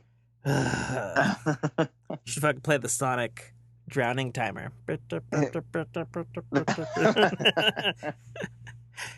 Yeah, definitely. We should have that queued up for that kind of shit. I probably have it on my phone, actually. Here we go. Thank you, IGN. I don't know why that took so long. Okay, 61. Borderlands 3 details revealed. Here we go. Gameplay additions. 1. Borderlands 3 drop-in, drop-out co-op features loot instancing and level scaling. With loot instancing, each player receives their own unique loot. 2. Loot instancing and level scaling can be turned off for those who prefer the classic Borderlands co-op experience. 3. Players use their ship, the Sanctuary 3, to travel to planets for the first time. 4. Sanctuary 3 acts as a customizable hub world and home base that houses characters like Mad Moxie. 5. From Sanctuary 3, players can collect lost loot from previous encounters, open gold key chests, buy storage deck upgrades, gamble, interact with players, purchase wares, and travel to new planets. 6. Fast travel can be used to travel between points on these planets and to other planets players have already visited. 7. Players can use the quick change stations to customize heads, skins, colors, emotes, echo skins, and respec their character's skill tree. 8. Players can slide while sprinting and mantle ledges to reach elevated surfaces. 9. Borderlands 3 features more boss fights than any previous game in the series and will, quote, be the biggest game ever for this franchise. 10. The game retains Borderlands' cel-shaded art style, but runs on Unreal Engine 4. Also reading between the lines, just like looking at Fortnite and every other Unreal Engine game, that means they can make content fucking quickly. Looking at you, Anthem, Destiny, every other game. 11. It purportedly features gore and dismemberment similar to what we've seen in the first Borderlands. Nice. Was the first Borderlands gorier than the second one? I feel like it was. Maybe? Okay. It's kind of hard to tell because it's always a cornucopia of craziness. Very true. 12. Enemies can catch fire and burn to ashes. Cover can now be destroyed, and players can melee explosive barrels, launching them into enemies. All right, that's kind of dope. 13. Oil on the ground catches fire, and water will now conduct electricity. Nice. 14. The popular ground pound ability from the pre-sequel has returned. 15. Big bosses will have multiple evolving stages during their encounters. Cool. That'll be interesting. 16. Players can now revive NPCs, and NPCs can now revive the player. Fuck yes. That's super nice. Hell yes, because unfortunately, all the Borderlandses really suffer from fucking escort missions. And some of them suck dick. Sorry. All escort missions love those suck games, dick. But those missions suck dick. Any escort mission sucks dick, man. I hate them. Well, I'm not going to say any escort mission because the new God of War is technically an escort mission, and your kid is helpful as shit in that game. Okay. Haven't played it. You would fucking love it. I'm telling you right now. I'm sure I would. 17. Players can now capture new vehicles and add them to the Catch a Ride station. 18. Those watching enabled Borderlands 3 Twitch streams can see player inventories, scheduled events, and can participate in loot events to get access to what the streamer is playing. Okay, that sounds cool, I guess. That's kind of odd, but, you know. Borderlands 3 will have a shit ton of Easter eggs. Okay, not surprising. Relating to skills. 20. Each Vault Hunter has 3 action skills to choose from starting at level 3. 21. Vault Hunters can equip 1 action skill at a time, with the exception of Zane, who has the option to equip a second skill instead of grenades. 22. Zane's 3 action skills are Digiclone, Sentinel, and Barrier.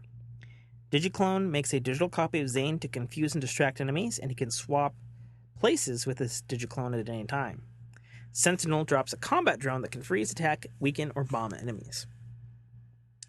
Barrier digistructs an enemy shield that deflects fire and provides unique bonuses for Zane and his allies. 23. Vault Hunter Amara has the abilities Phase Slam, Phase Grasp, and Phase Cast. Phase Slam is an area of effect attack that knocks enemies off the ground. Faye's grasp summons a giant fist that bursts from the ground and locks the targeted enemy in place for a few seconds. Faye's cast sends an astral projection of herself, dealing damage in its path. 24 passive skills, augments, and modifiers can be gained further in the skill tree. Different section here called Tale as Old as Time. I'm not sure. 25, like previous games, Claptrap introduces Borderlands 3. Now, he is General Claptrap of the Crimson Raiders. 26, a new cult called Children of the Vault, or COV, have emerged on Pandora. 22, Lilith and the Crimson Raiders recruit new Vault Hunters to investigate this mysterious group. 28, Borderlands 3 writing and dialogue are designed to match the irreverent style of previous games. Okay, I don't see why that's a bullet point. I mean, it should be that way.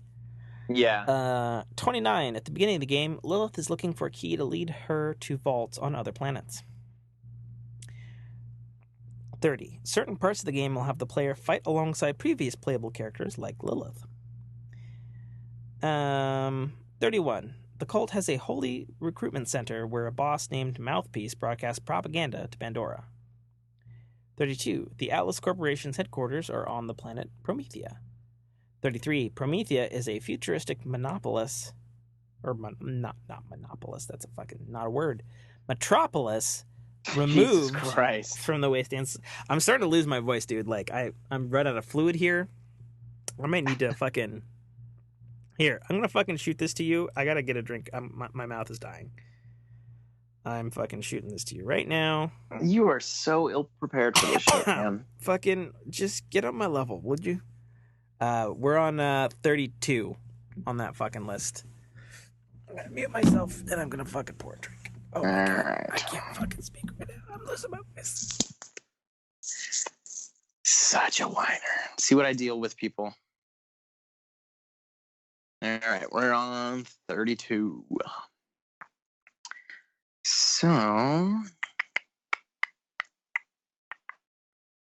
right, so 32. Atlas Corporation's headquarters are on a planet Promethea.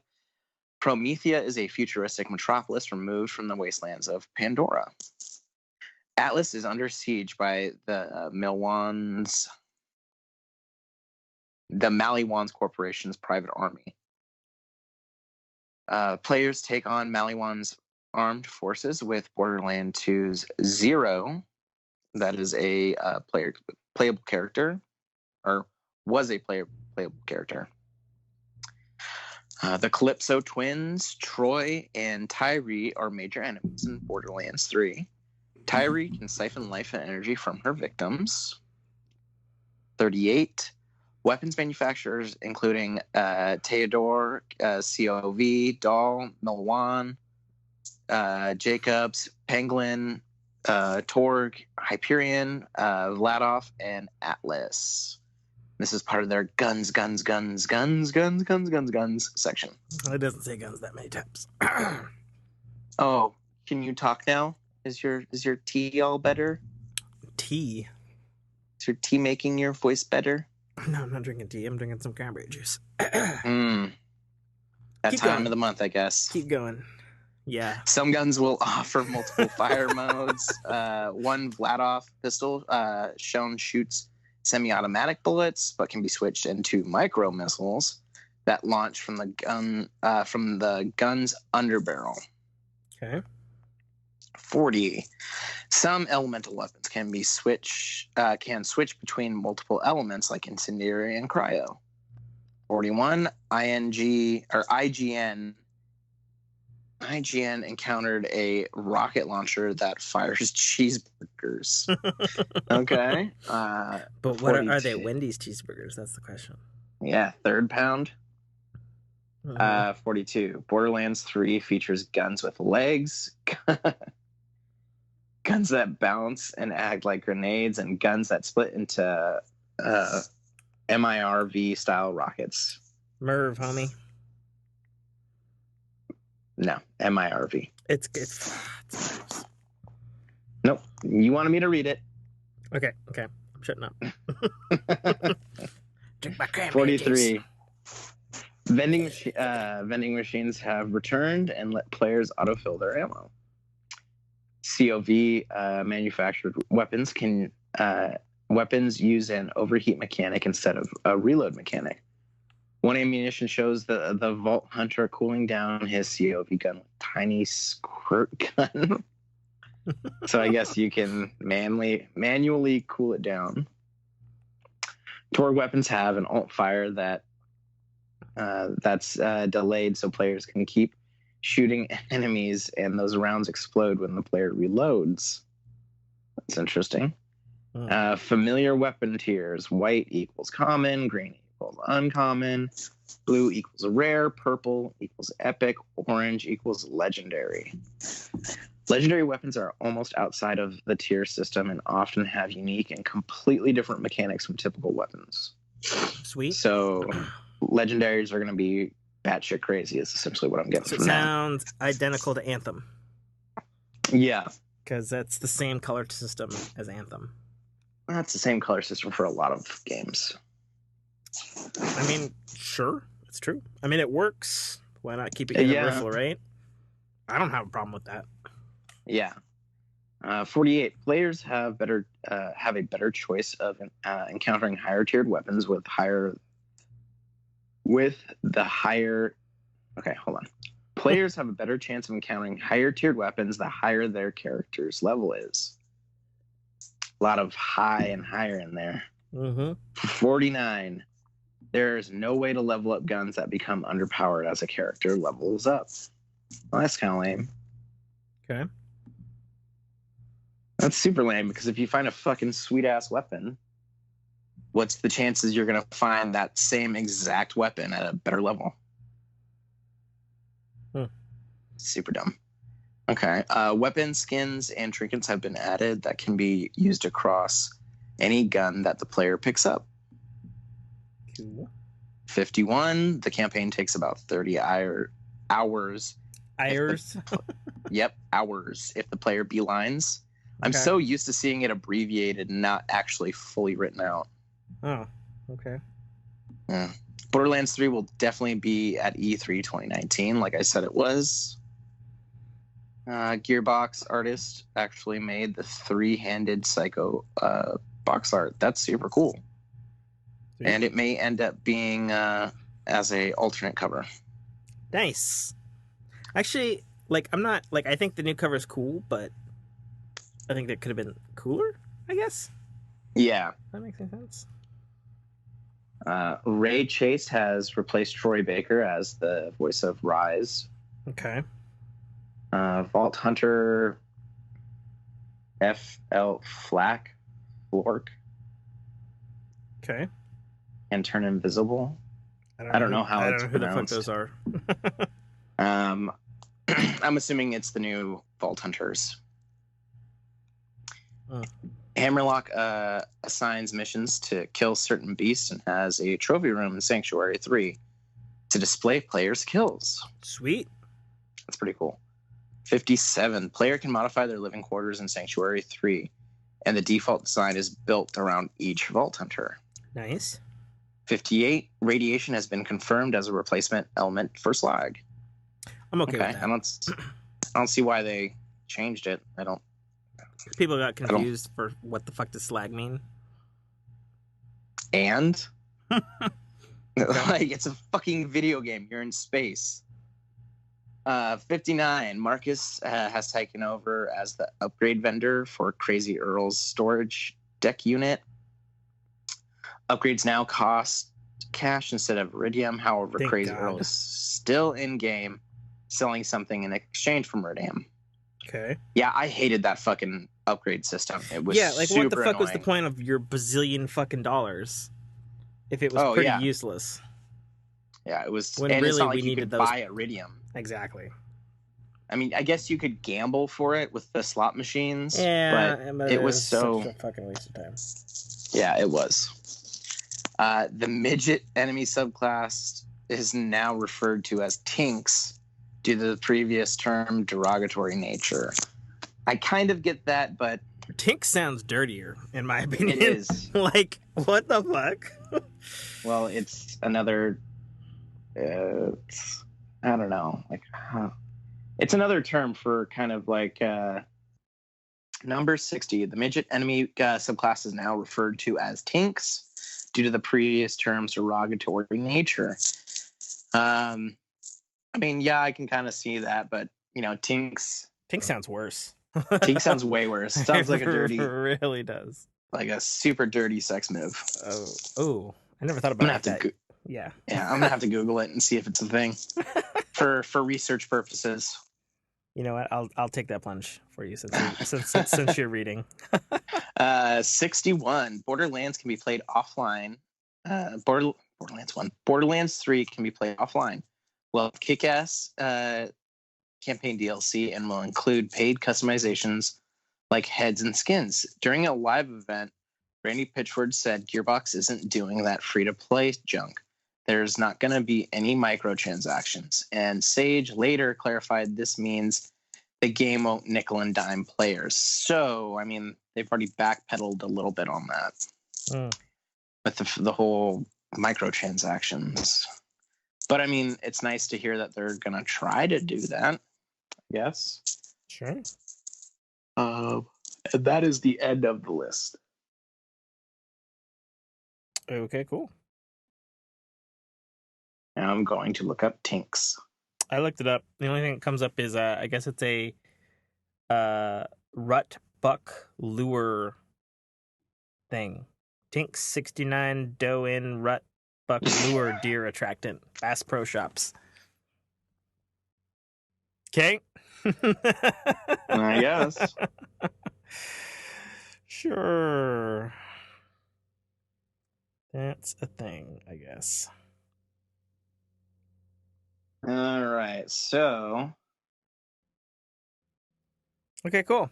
Borderlands. It's also it's a sub class, I guess, of gay porn too. Oh, there's is it Tinks and Twinks.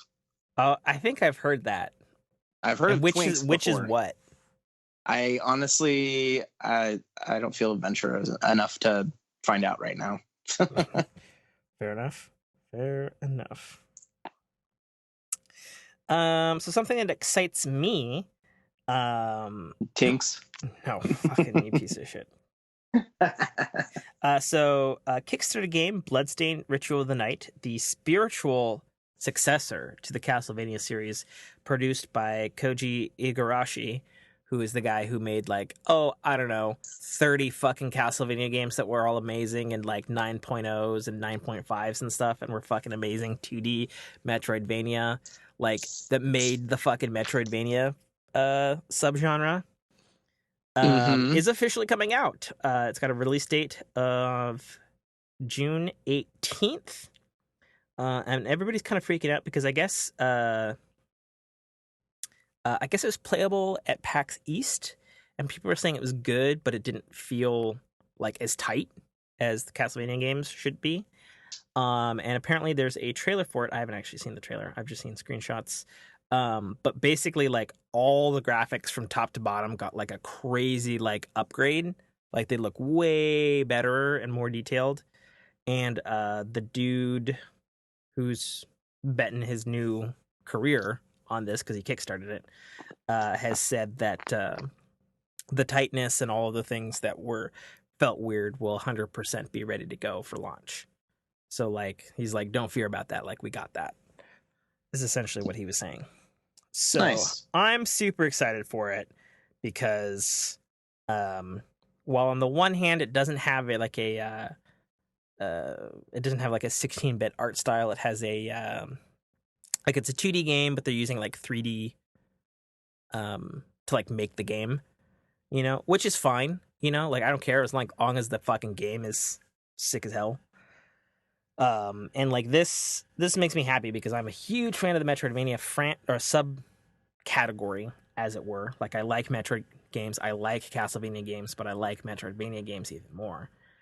And they've certainly got a lot to live up to, considering he has his own previous legacy with Castlevania games to live up to, let alone the out of the blue fucking game of Dead Cells, which is one of the best, most replayable Metroidvania type games ever.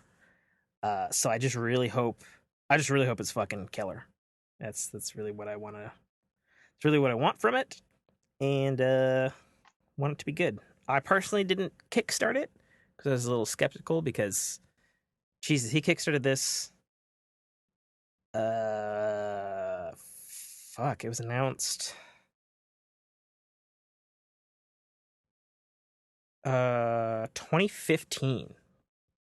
Oh wow, so it's been in the works for a while. Yeah, so it's had some time because he got kicked from Konami in 2014. Surprise, surprise. Konami killing another famous fucking dude in their staple. Yeah. And he probably had a non-compete clause for a year, I imagine. So he probably wasn't allowed to do anything until 2015. Just like Hideo Kojima. I mean, it makes sense. So, but yeah, I'm fucking excited. I just want it to be fucking good, you know? And I just hope it can maintain that. And the reason I have a little bit of skepticalness of this is because dude Kenji Inafune, who is the creator of Mega Man, he left Capcom and he kickstarted Mighty Number 9, which was supposed to be like the true successor to Mega Man, and all the Mega Man fans were going to be happy. And then people played it, and I guess it's complete dog shit. Like, it's absolutely terrible. Just super critically panned. Like, they're never going to make another one of those. So, yeah. So the hope is that it doesn't become another Mighty Number 9. Yeah, definitely. Especially because like this looks like way cooler. Like you're playing as like this chick who can like morph into like different creatures and whatnot. So like different like blade styles, and it's got like the Castlevania kind of art style going for it. Because like I'm pretty sure he took most of his staff with him. Yeah, and it's basically, I mean, the fucking game is called Bloodstained Ritual of the Night, right? Versus like Castlevania Curse of the Moon, right? Or something like that. Like, yeah. it's fucking, it is on the nose as you could get, right? So, yeah, hope it's good. Hope it's fucking good, man. That's what I have to say about that. So something I think we talked about last time we podcasted is the Nintendo Labo VR kit has officially hit. And apparently the Labo kit that comes with it, super cool and really good VR.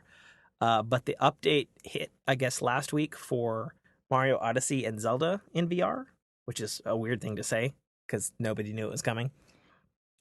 And I guess those are absolutely terrible and make you want to throw up. They're like, people were like, oh, it's practically unplayable. The frame rate's terrible. Every time I moved the camera, I felt like I was going to hurl up into my Switch. Like, oh, Jesus. I guess it's bad. Which is really weird. Like that Nintendo would release something like that makes you want to throw up. You know what I mean? Yeah. Like you'd think that they would have like had their foot forward or some shit. But I guess not. Yeah, that sucks. I actually really wanted to play Zelda in VR. Yeah, you know, and for like, what was it, $30-$40 for the kit for VR? Like, you did, like, the cost to get in and try it is, like, really minimal compared to something like VR. So it's something that could be, like, super cool. But I guess, I mean, at the end of the day, the Switch is as powerful as it is, and VR, by its nature, just demands more. A lot more. More power. Yeah, fuck ton more. That sucks. Yeah, I don't really have anything else to say on I don't think this happened while we were all gone. PlayStation 5. Oh, yes. Okay. So, I'm just going to touch on this briefly and then we're going to move on cuz I'm pretty sure you're running out of time, yeah, Brock? Yeah. Okay. So the next PlayStation, which is, quote, being called the next generation PlayStation, not being called the PlayStation 5, even though Sony would be stupid to not call it the PlayStation 5, was officially being talked about in an official interview by Wired with the...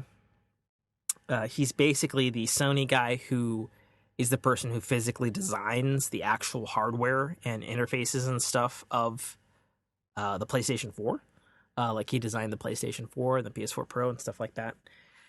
And so we don't have raw numbers necessarily, but we do know that Sony's next generation console is going to be powered by an AMD graphics and processor chipset, and that it will be 8 cores, and that it will be part of their next generation Ryzen line of CPUs and GPUs. We know that the proposed PlayStation 5 is going to support a new buzzword called ray tracing. And in layman's term, that basically just means that, like, so the way most video games are illuminated is basically somewhere in the environment there is a light source, and it generally is the light source for like the whole fucking video game map, as it were. And then sometimes there's like real-time reflections and stuff like this. What ray tracing means is that it can have like individual light sources that like bounce off of things realistically. So basically it's like more realistic lighting. Yeah. And I guess it's like expensive, and like some modern beefy like Death Star type PC gaming rings have a hard time doing it. So they're like announcing that out of the gate. So that's interesting that they're announcing that.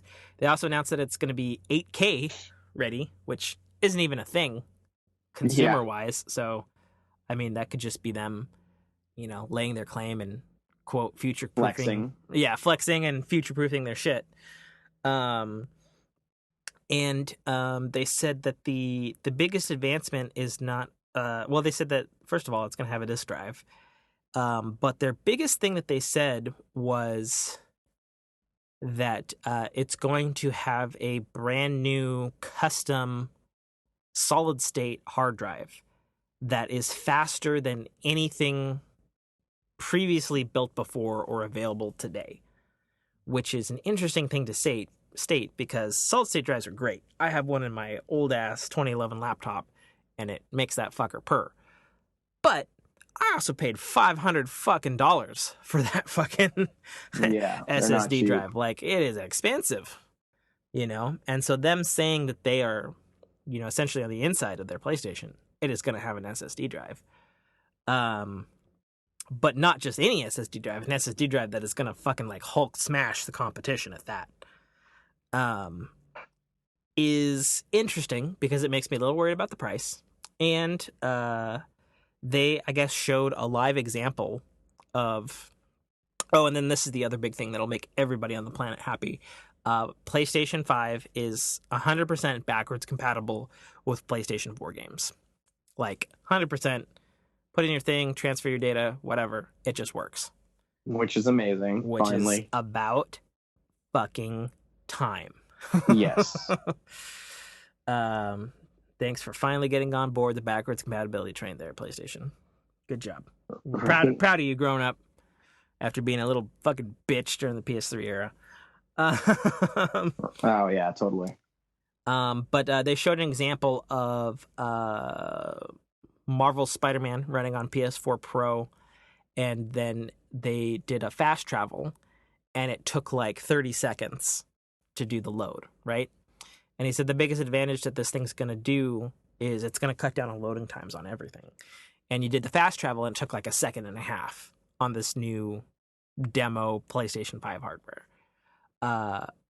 So I think if you look at it on the back end, it's going to mean a lot of different things in the end. It's going to mean quicker loading in general. It's also going to mean that, like, probably for like games that are streaming, you know, like Grand Theft Autos and stuff like that, you'll be able to have, like, you know, because it's like streaming things in and out of whatever memory you have as you're moving around the environment. I think it probably for streaming, it means you can have like a way crazier, like dense environment of like graphics and stuff, and it can just like handle it like butter, I guess. Like, that's just my hypothetical. I'm not a fucking designer. I just like knowing things about video games and whatnot. That's my kind of guess as to where you'll see the benefits. And then probably on just like, I don't know, I guess games that just have shitty loading because they're not coded right.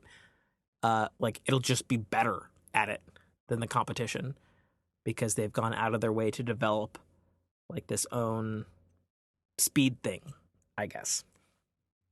And then the other thing that we can confirm about it was he said that it'll have a dedicated audio processor that will be capable of not just like, you know, the standard like Dolby 5.1 to whatever, but Dolby Atmos, but that it'll be more capable of handling 3D audio in a way that will actually advance the soundscape. Because the designer here, he mentions that, you know, since basically like the original Xbox and PS2 era where we've had 5.1, I mean, the sound in video games hasn't gotten better in the same way that it has in movies.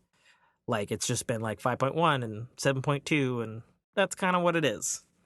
And so he was trying to, from a hardware standpoint, trying to improve that so that developers have more options to give you a better sound thing, I guess. And that's what we know about it, and that it for sure is not coming out until next year at some time. So 2020, PlayStation 5. And it'll cost $1,000. I mean, hopefully not, right? I mean, if Samsung has the balls to charge a fucking $1,200 for a phone, yeah, I think Sony could. Yeah, but do you think they really would do that after their fucking $600-700 PlayStation 3 fiasco? I mean, I hope not. God, I hope not too. Like, I don't want that. I don't either. I mean, but realistically, if you think about it, for what you get from video game consoles nowadays, it's kind of like, I'm surprised they haven't gone up in price. It's not like an old Nintendo where you only can play games on it. Like, you can surf the internet on your PlayStation. You can watch Hulu, Netflix, play video games, like, you know, DVD. There's so many different options now. And it is really surprising that video game consoles haven't kind of gone that road of just becoming ridiculously expensive, because it's an all-encompassing entertainment system, not just for playing video games. I mean, it's true. It's true. I think it's probably more of the thing of like, I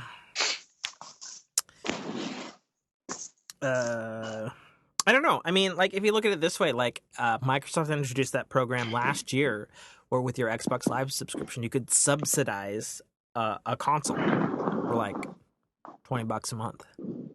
Jesus. On a subscription service, just like you can with a cell phone.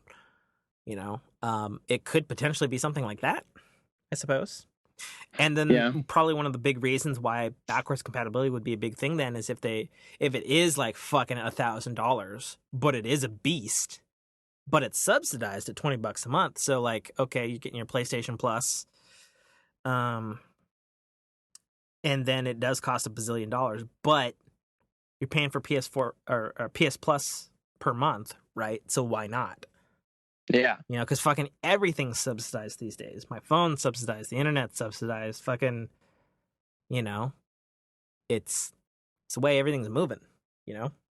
Yeah.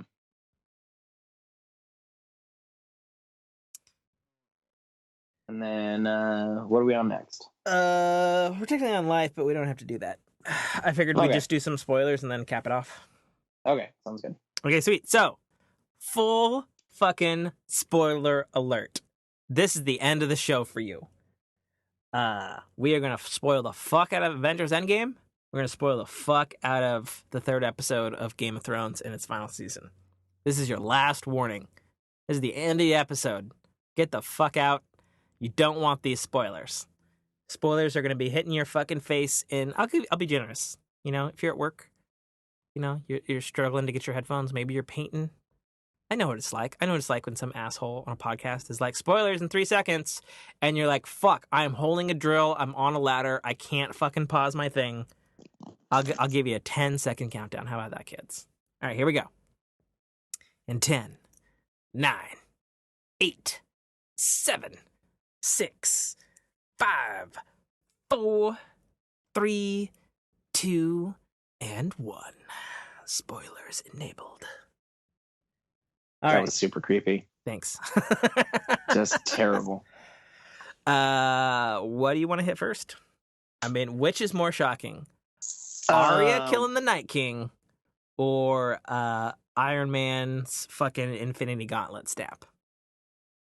I don't know. I mean, they're both pretty fucking jarring events. They are. I would have to say probably Iron Man snap, I guess, because, you know, it fucking kills Tony Stark. And he's officially dead now. Yeah. So, I mean, he is officially dead in the MCU. So, I mean, that I'm going to have to say is really, really, like, that hit home. Like, when it happened, I was just like, holy shit. I mean,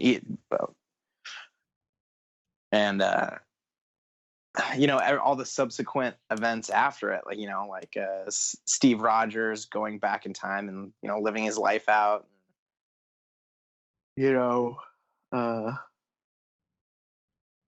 seeing all the people come back from the snap too was fucking crazy as hell too. Yeah, I fucking loved the on your left moment in that. Like, first of all, I loved Cap wielding Mjolnir, Mew Mew. And I loved that he faces Thanos' army at the end there. And he's just like, all right, let's go. It's just me, but I'll still try to do it all day. And then, like, you see the fucking Doctor Strange spin ring magic circle. And it's just like, you know, you hear the crackling of the radio and you're just like, oh, wait, what's this? What is this? And then you just hear crackle, crackle, and then swoosh on your left. And it's just fucking everybody. Yeah, just it was fucking amazing. Everybody. My only complaint, still wished, like, even in the fucking background, come on, like Agents of S.H.I.E.L.D. or something. Yeah, Phil Coulson, you know, Quake, fucking Yo-Yo, any of them. It would have been amazing to have them there, but they were not. And I'm curious as to how they're going to tie that in to Agents of S.H.I.E.L.D. Like, yeah. what does the snap mean for Agents of S.H.I.E.L.D.? I mean, I don't know. I'm still catching up on the final season of that.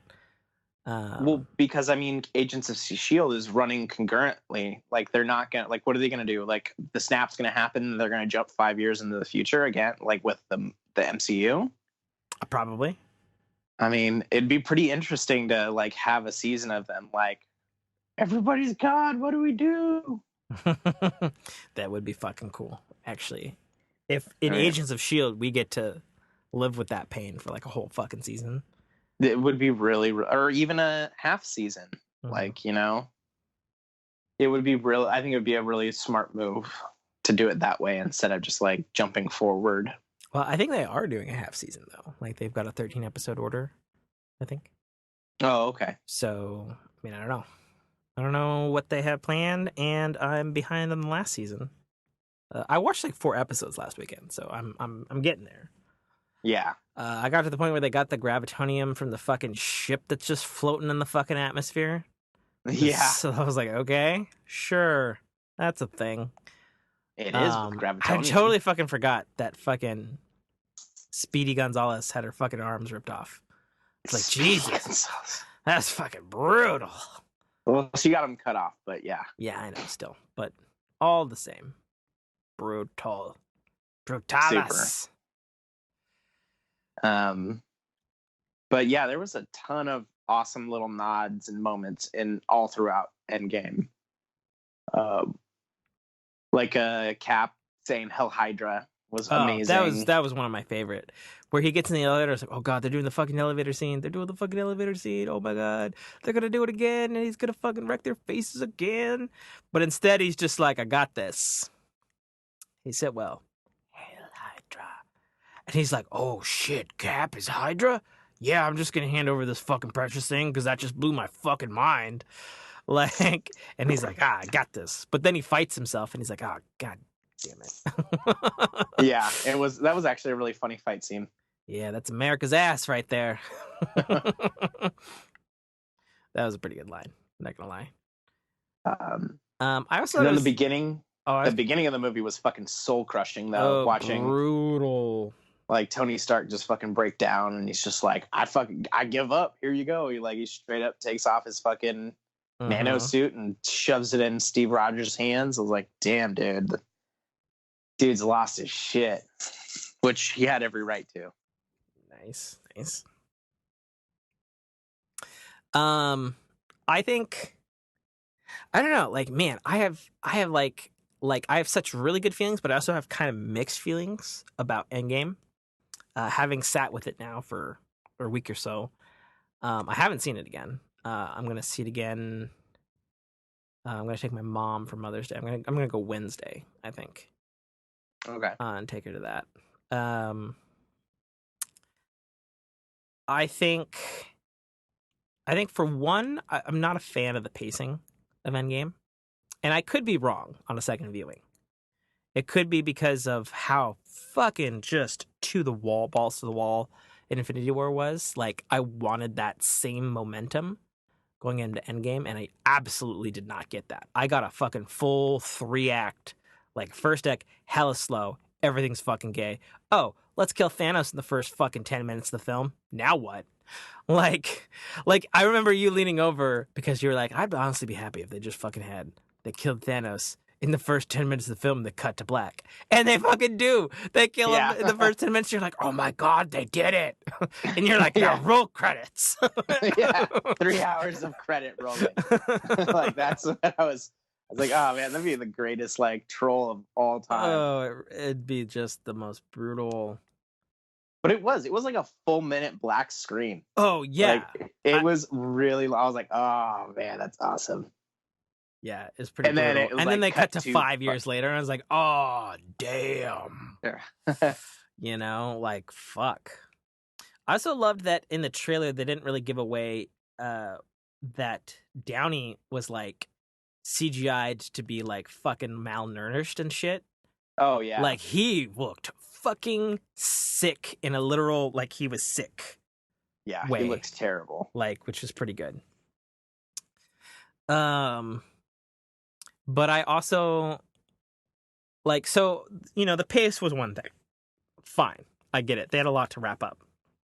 And they did actually wrap up like quite a lot. I was quite surprised by how much they wrapped up. I think the thing for me is like, I kept checking my watch. Like, okay, when's the final battle coming? Okay, all right, we're this far into the movie. Okay, it's not gonna be here now, you know. And then when the fucking Hulk did his Infinity Gauntlet snap, you know, and then I was like, okay, when's shit gonna hit the fan here? Like, we got like 45 minutes left of this film, and they're already at this point here. So like, what's next? And then Thanos is like, oh, I'm gonna jump forward in time, and I'm gonna fucking decimate the Avengers. Fuck them. Which he totally fucking does. Oh yeah, that was so fucking brutal and genius, and just like, he fucking puts work in on Cap and Thor. Fucking seeing him at his prime with his whatever his fucking armor is made out of. Fucking crazy strong, and his fucking dual wielding fucking staff sword thing. Yeah. Just fucking that dude. Shrek's savage. Iron Man, Shrek's Cap, Shrek's Thor. Like, you know, I mean, they put some hurt on him, but like, he's just that fucking powerful and that fucking good a warrior. You know? Like, even when Cap is fucking wielding Mjolnir and like slamming into him and calls down fucking thunder, which was dope. And fucking God, hearing our audience with that, like did you get any satisfaction from like the fucking shit our audience was saying? Like, oh yeah, during that crazy thing, people were losing their fucking like, minds oh in the theater. Yeah. Oh man, it was just like it's an interesting experiencing that kind of movie with people who are all there on the same stakes as you. Like, we don't know what's gonna happen here. Like, any of them could die at any fucking time, you know. And you know, and some people did that we didn't expect. I never expected fucking Scarlett Johansson to fucking die, let alone die in a sacrifice play in exchange for the Soul Stone. Like, damn. Well, I mean, you knew from jump somebody was getting sacrificed for the Soul Stone. It had to happen. Well, yeah, especially once they're like, all right, we're going back in time and taking all the stones. And I was like, well, but to get the Soul Stone, somebody's gotta go. Like, you know, like, yeah. And I guess, to be fair, they didn't technically know that because only Gamora and Thanos knew that. Yeah, that is true. So they didn't know when they split the teams and they were going to send Clint and Natasha there. They didn't know. You know? And I love that they fought for it. They're like, fuck you, you're going to sacrifice yourself. Fuck you, you're going to sacrifice yourself. Like, like, Clint literally shoots a fucking explosive arrow at her fucking leg. Like, how savage is that? Like... Yeah, it was pretty fucking brutal. Yeah, as soon as I saw it happening, I was like, oh, they're going to fight over who kills themselves. I totally knew it. And then, but yeah, there was more funny moments in the movie. Yeah, than that I was expecting. I was expecting a very serious and somber movie. I mean, and it was for a large portion of it, but it had jokes that were just as funny as anything in Infinity War. Yeah. Like, and that was kind of the thing, you know? So yeah, I definitely liked seeing fat shut-in Thor. And I predict now that every fat boy is going to be cosplaying Thor. Like, already happening. It's so terrible. And don't get me wrong, I'm a fucking chubby guy. Like, I think I'm like 240, 245. But you're not going to see my flabby fat ass cosplaying as Thor. Like, get that shit out of here, you fat fucks. Yeah, it's the most surprising thing. And also, then the fact that they committed to it too. Like, oh yeah, they totally lightning did. hit him in the final battle there, and it's like, oh, he fucking, like, you know, he gets his fucking battle armor and his fucking twisted Norse beer of doom, but he's still fucking got this beer gut. And I was like, yeah, well, all right, Fat Thor's fighting Thanos. Yeah. I kind of wish they would have had a scene where he's like out of breath and like needs to like take a second, be like, you know, hold a finger up, be like, Yeah. Yeah, I mean, I could probably talk about it for like another 2 hours. Yeah. But I would say my knocks against it are, is I didn't like the pacing the first viewing. I might be wrong. You are. No Agents of S.H.I.E.L.D. or recognition of the Netflix universe at all, which is just awful. And then the thing that really grinds my gears about it is that they did have the actor who played fucking the 50s Jarvis in Agent Carter. Like, that, thusly legitimizing all of those series. But that character and not the Agents of S.H.I.E.L.D.? Get the fuck out of here. Yeah, it was a little odd. Out of here. It was really odd that they went that way. I think my biggest thing is like Captain Marvel. Like, they made her out to be, and she's in the movie 15 minutes. Yeah, like I thought it was like a giant like. Don't get me wrong, she Shrek. She destroyed Thanos' fucking warship. But then, even going toe-to-toe against Thanos, like, okay, they established that she is more stronger than Thanos. More stronger? You fuck off.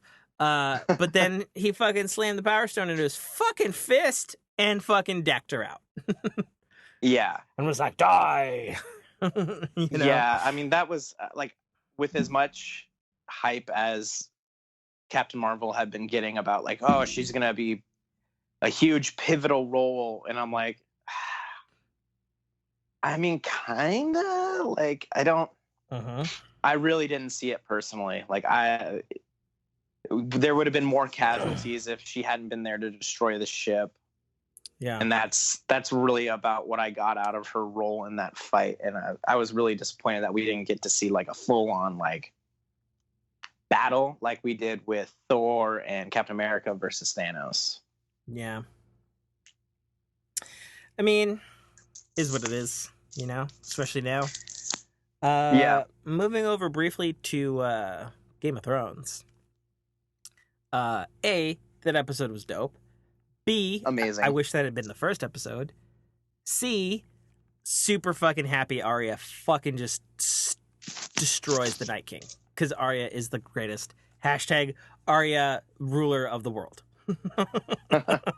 Fuck everyone else. None of them deserve it. They really don't. Fuck Dany. Fuck Jon. Especially fuck Sansa. And let Arya kill Cersei. All hail Arya. The Night Queen.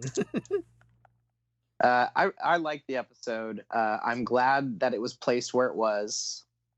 Mm-hmm. I did like the twist that Arya ended up killing the Night King instead of Jon Snow, because that's just really just typical, since he's always been the hero and always done the saving. When Sir Beric Dondarrion, when he went down, I thought the Hound was gonna like fucking go ape shit and pick up his sword, and then he was gonna be like, "Flame on!" and the sword was gonna catch fire, and you were gonna see, you know, the Hound get his fire powers and not be afraid of fire anymore. But that didn't happen. Yeah. Yeah, I think the only thing I can say that's a knock against it, I think it's everybody's knock, is like, as far as we know, unless something changes in the next 3 episodes, they basically wrapped up the whole fucking winter came, winter went. Like, winter is over now. Like, that whole storyline for 8 fucking seasons, it's over. Like, that's probably the thing that's lame about that episode. You know? And don't get me wrong, like, the last moments, everyone is straight fucked. Everyone's literally about to die. Jon's about to get eaten by a dragon. Fucking Sam's underneath piles of dead bodies. Fucking Jorah Mormont's fucking bit the dust and is getting fucking stabbed and ganked while he's fucking fighting to protect defenseless fucking worthless Dany. She's not defenseless. She was fighting with him, you fucking sexist. But she's fucking lame, and she should have at least taken it upon herself as fucking queen of the fucking world to, like, train herself how to fucking use a goddamn knife. Jesus. Stupid fucking Dothraki should have taught her some shit. God damn it. Khaleesi my ass. Anyways, like, everybody's fucked. And then Arya saves the day. And also, special shout out to Theon, who went out like a man. Finally, after all of these seasons, he brought it. He faced the fucking Night King head the fuck on. Yeah, and didn't he have got a chance, fucking wrecked. But he went out like a man, and he knew it. Like, good for him. Good for fucking him. Yep. And he allowed them to get the win. He really did. Because without him doing that, and, like, giving the Night King, like, oh yeah, I'm the biggest motherfucker badass in here. I'm gonna stride up and I'm gonna fuck Bran's little fucking face off. And then, like, rah, Arya. And then he's like, oh, who the fuck is this little bitch? And then she, like, fucking does her, my favorite comment on Reddit was, Arya's, the ninja Jesus. And she fucking, like, drops her dagger and then, like, stabs him with the dragon glass, which Bran gave her episodes before. No, that was a Valyrian steel. Whatever. It was the Valyrian dagger that was meant to kill Bran in, like, episode 3. Oh, yeah, that's true. Anyways, it was still cool. And the Night King's like, what the fuck? No! I lost it all. I suck. You know? And then, like I said, my favorite Reddit comment, the first part of that comment was like, do you think that fucking boy Baratheon knew that he was gonna fuck the ninja Jesus? And then somebody else commented, they're like, no, Arya knew because she wanted to fuck him so that she knew how to properly fuck the Night King. I was like, that's fucking awesome. That's so terrible. It's great, and you know it. But yeah, Game of Thrones, new episode tomorrow. We'll see how things shake out, as I guess Cersei reveals herself to be the true end boss of the series. That bitch. So we'll see how that goes. Alrighty, man. Let's close this out. All right. Peace out, kids. You can, of course, find the show wherever fine podcasts are not sold. I'm your host, as always, author, podcaster, and gamer, Tim K.A. Trotter. Buy my book. It's available. You should know how to find it by now. I'm not going to tell you where. That's what I'm doing right now. Good luck. Peace out. I'm out. Until next time, guys. And until next time. Bye. Alrighty. Peace. All right. Later, bro. Later. Peace. Thank you for listening to a Dynamic Works production podcast. You can find our podcast at www.dynamicworksproductions.com. Feel free to email us at dynamicworks@mac.com.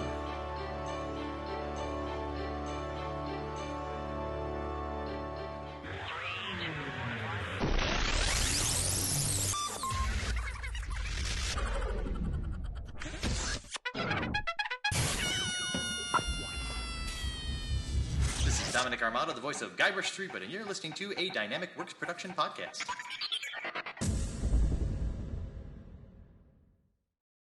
The Citadel, Arrival, is the first installment in a series of epic science fiction short stories reminiscent of the Pulp Fiction style. It's a fast-paced story that will take you through twists and turns that you will not expect, until they are thrust upon you with all the force, excitement, and chaos of a plasma cannon blast. The story follows Katarl, a nobody cog in the working wheels of a futuristic society run completely by Megacorp, a corporation that carefully runs and manages the lives of the people living under its sphere of power. On one of Katarl's few and far between days off from work, an outing he had hoped would be fun and relaxing turns into an explosive adventure that drags him kicking and screaming into situations and challenges that will make him question every aspect of his life. Watch this colorful tapestry unfurl as Katarl and his newfound allies find their way through this classic, yet oddly surprising tale of good and evil, where nothing is quite what it appears to be. That's The Citadel, Arrival, by author Tim K.A. Trotter, available right now on Amazon Kindle Store and iTunes iBookstore for only $2.99.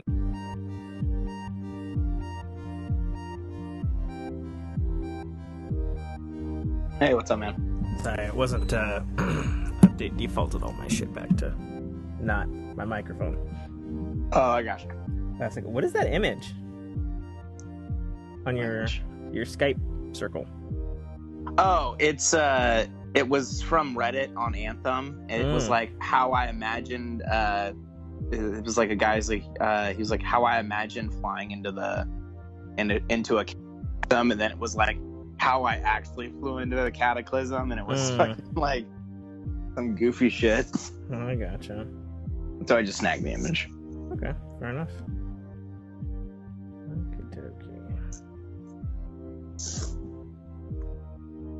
What? No, I didn't want to fucking hit that. That? Okay, need that up. And then this. Oh, no, stop making that noise. That. There we go, that should be okay there. Did you go to the Outback last night? Yeah, we did. How was that? They had a deal for a $18 for half a slab of ribs and a premium center cut sirloin that was just fucking perfect. Nice. Yeah. And she had like some, I don't know, like honey, like super flaky shrimp thingamajig.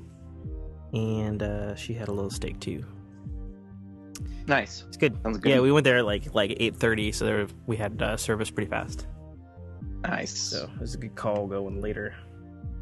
Yeah, no shit. Super late. And we had, God, I wish you'd been there, sadly. But we had like one of the best custom matches of Dead by Daylight. Had a long time. Like, it was so good, like I recorded it on my PlayStation. Like, that's how good it was. Like, basically, I was the killer, and we were doing gentleman's rules, like forced, like you can't choose certain things. Yeah. And so they picked the killer, and I was the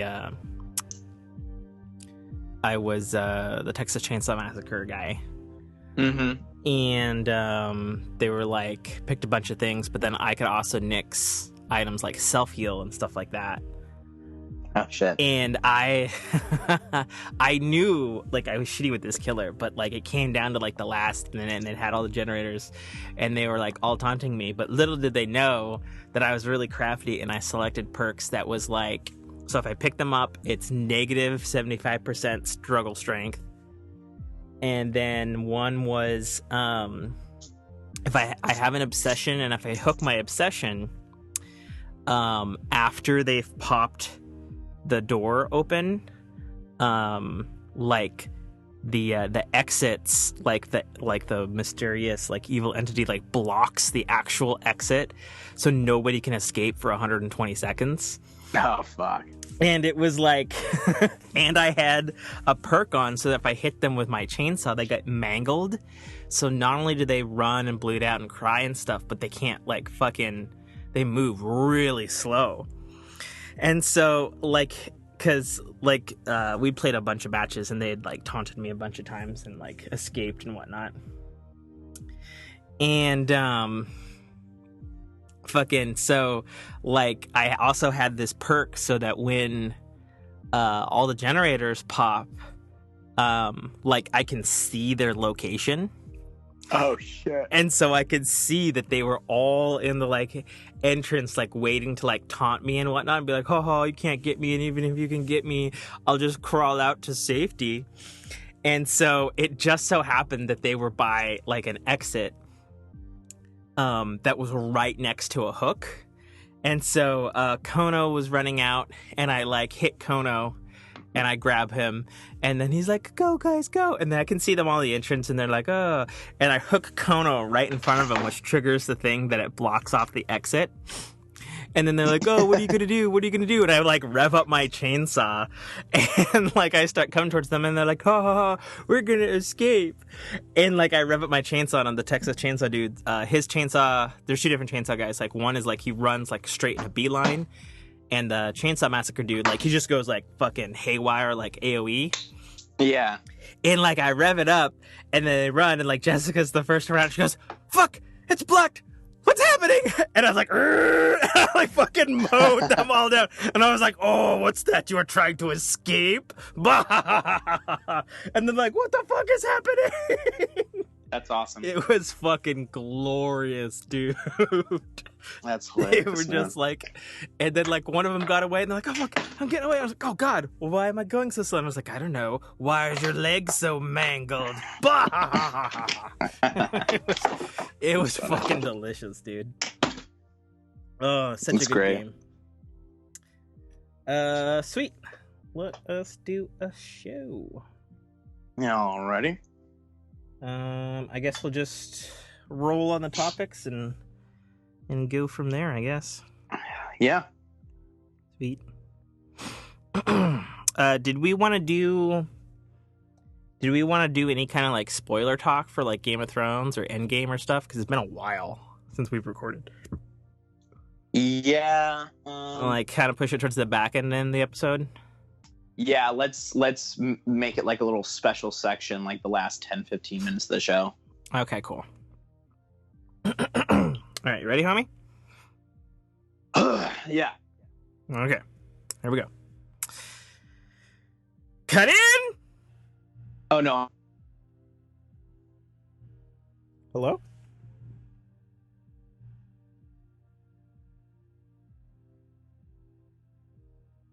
Uh-oh.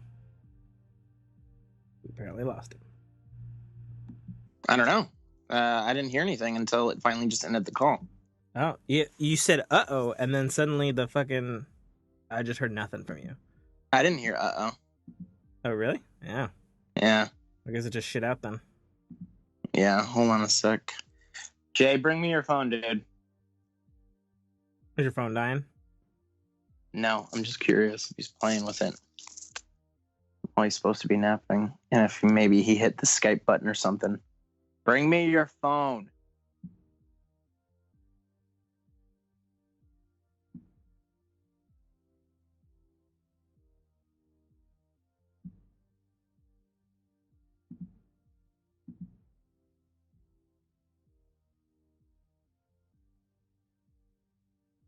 No, I don't think he was messing with it. Go lay down. Take a nap.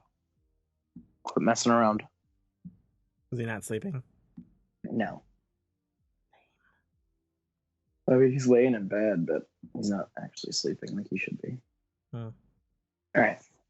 Restart. What was the last number you remember me reading? We were talking about Iridium and then that exchange. I don't know what number it was. Okay. I was following along with you, but I don't remember what number. What about midgets? Hang on, looking at my phone here. We were on 60. We're talking about tanks, actually. Being more racist. Yeah. All right. You want to hit it from there? Yeah. All right. Cut in!